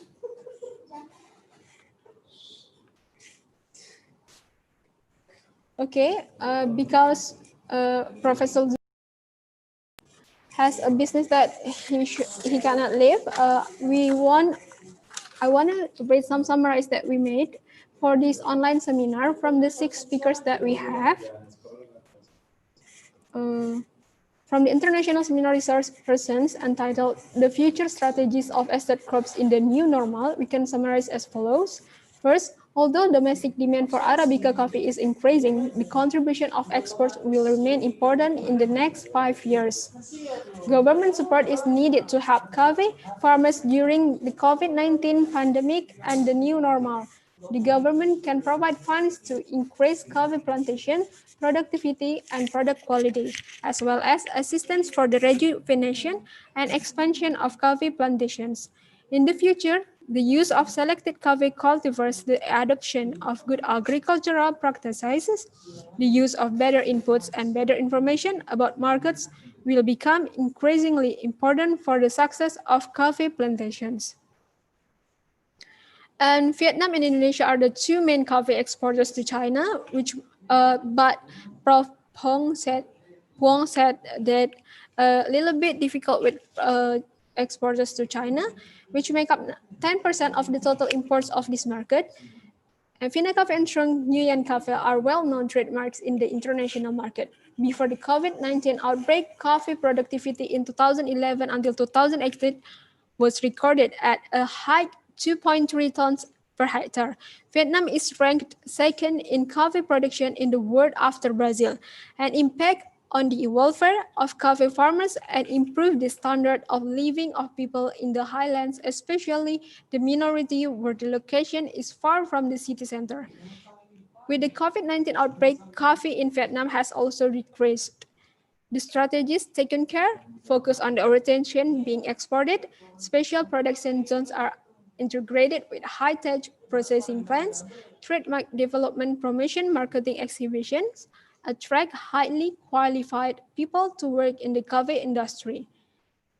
And from opportunities and challenges Malaysia plantation on new normal, we got plantation companies in Malaysia continue to face difficulties as can be seen from the results in the first half of 2019. With the COVID-19 pandemic, it experienced several obstacles, namely limited entry of foreign workers, reduced employment in the agricultural sector, transportation restrictions, and movement of people. It has become clear even in the short term that increasing adoption of digital technology is a must. In the long run, this trend seems increasingly inevitable in helping to increase agricultural productivity, reduce labor dependency, and connect farmers with buyers and logistics services. And from the short-term impact of COVID-19 on palm oil industry and moving forward with future strategies, some of the policies carried out are from Dr. Sri Dewi Pranadu. We can summarize. Smallholders or farmers, planters change mindset from farming is a production to farming is a sustainable agribusiness. And then supply chain should not think the supply chain from inputs to marketing as a linear value chain, but as an ecosystem thinking where it has a circular value chain. We must produce products and services with high efficiency, low ecological footprint, and embrace agriculture 4.0, reducing resources, high waste emissions. Government GX as an enabler and is supported by economy industry government, and there is an interconnectivity collaboration that is not too dependent on the government, empowers the next generation of agri-graduates, innovative ideas.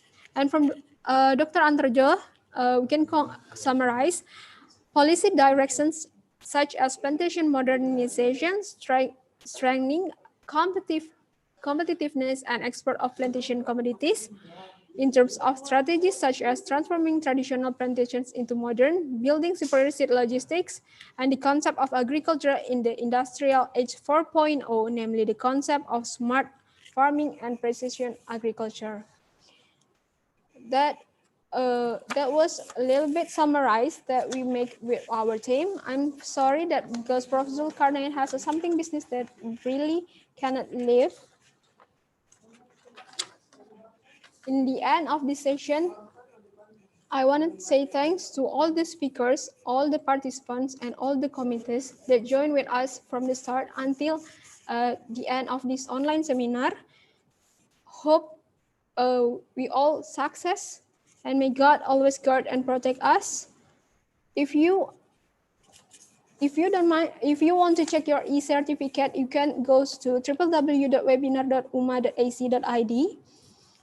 And then that's all for this online seminar. We apologize if we did a lot of mistakes, and thank you for joining with us, for all the speakers and for all participants. Thank you. Wabillahi taufiq hidayah. Wassalamualaikum warahmatullahi wabarakatuh.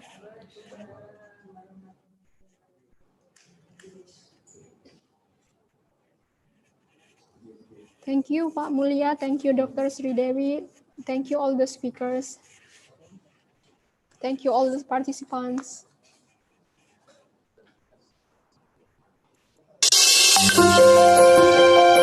Medan is the capital of North Sumatra province. Medan is the largest city on Sumatra Island with the third largest population in Indonesia, which consists of various cultures, ethnic groups, religions, and languages living in harmony and humanist. Medan is a city with a strategic position adjacent and surrounded by neighboring countries such as Malaysia,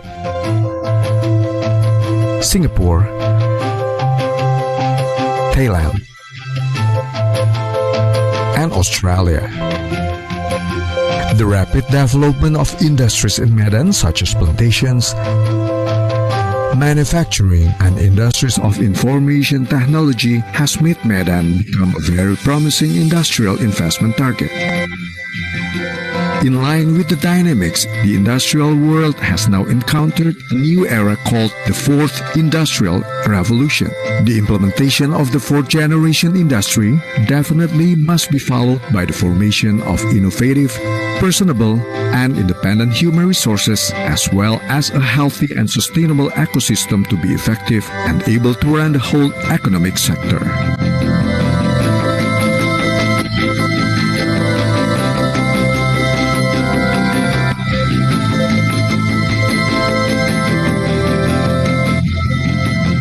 University of Medan area, UMA, is one of the best and excellent private universities in Medan that was established in 1983. Currently, UMA has two campus locations, called Main Campus and Second Campus. UMA has 7 faculties with 16 undergraduate study programs, namely the Faculty of Engineering, the Faculty of Agriculture, the Faculty of Economics and Business, the Faculty of Law, the Faculty of Social and Political Sciences, the Faculty of Psychology, the Faculty of Science and Technology, and 4 master's study programs. UMA is committed to participating in environmental sustainability by carrying out the concept of providing green open space and planting various types of trees and flowers in every corner of the campus, as well as a variety of heterogeneous plants, rare plants, annual plants in the forest park of the campus, also known as Tahura, which is also awarded as the best campus conservation forest by the Ministry of Environment and Forestry of Republic of Indonesia. The concept of Bestari Campus is the continuing commitment of UMA to create a healthy, clean, and energy-efficient campus climate. In 2018, UMA achieved Green Metric World University Rankings, discovered the world's top greenest universities, ranked 29 in Indonesia and ranked 505 in the world. UMA also got the achievement recognition from various bodies, such as the grade of B for the institutional accreditation and the grade of A for some of its study programs from National Accreditation Board for Higher Education, also known as BANPITI, the predicate of #1 best private campus in North Sumatra from Wibometrics ranking of World University, and also from Unirank World University Rankings from 2017 to 2018.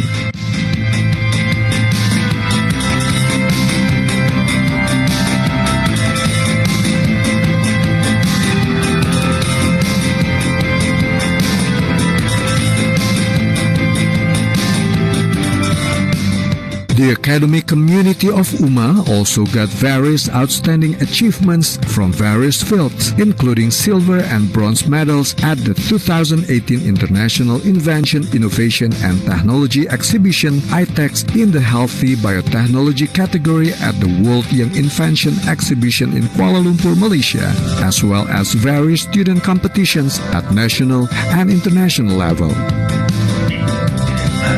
The passion to become an excellent university with national and international reputation, UMA actively encourages various campus elements to the partnership. Various MOU have been successfully carried out not only at the level of study programs and faculties, but also universities. As a university that is responsive to the social dynamics, University of Medan area provides services in the form of consulting bureaus, namely Innotech Design Consulting Bureau, Psychology Guidance and Counseling Bureau, and Legal Aid Bureau. University of Medan area, as a healthy and accredited private university, is ready to face the Asian economic community, in which the campus world as a center of knowledge with environmental insight through the development of research and technological innovation in a sustainable manner. Thus, it is supported by various educational facilities and infrastructure such as computer and multimedia laboratories, mini studio broadcasting, campus dormitory, canteen, campus health service center or clinic, campus bus, Umat Taqwa Mosque, Islamic Center, sport facilities, extensive experimental gardens, engineering laboratories, libraries, UMA convention halls, multi-purpose venues, and ATM.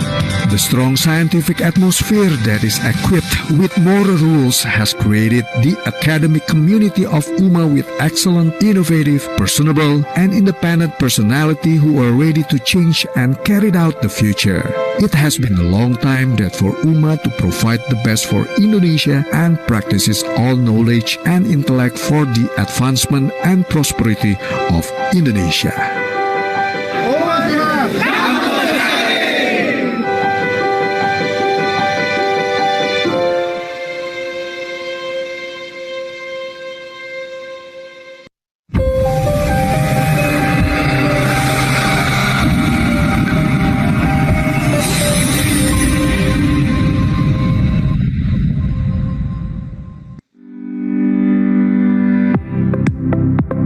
Universitas Medan Area adalah perguruan tinggi swasta pertama di Pulau Sumatera yang membuka program Doktor Ilmu Pertanian.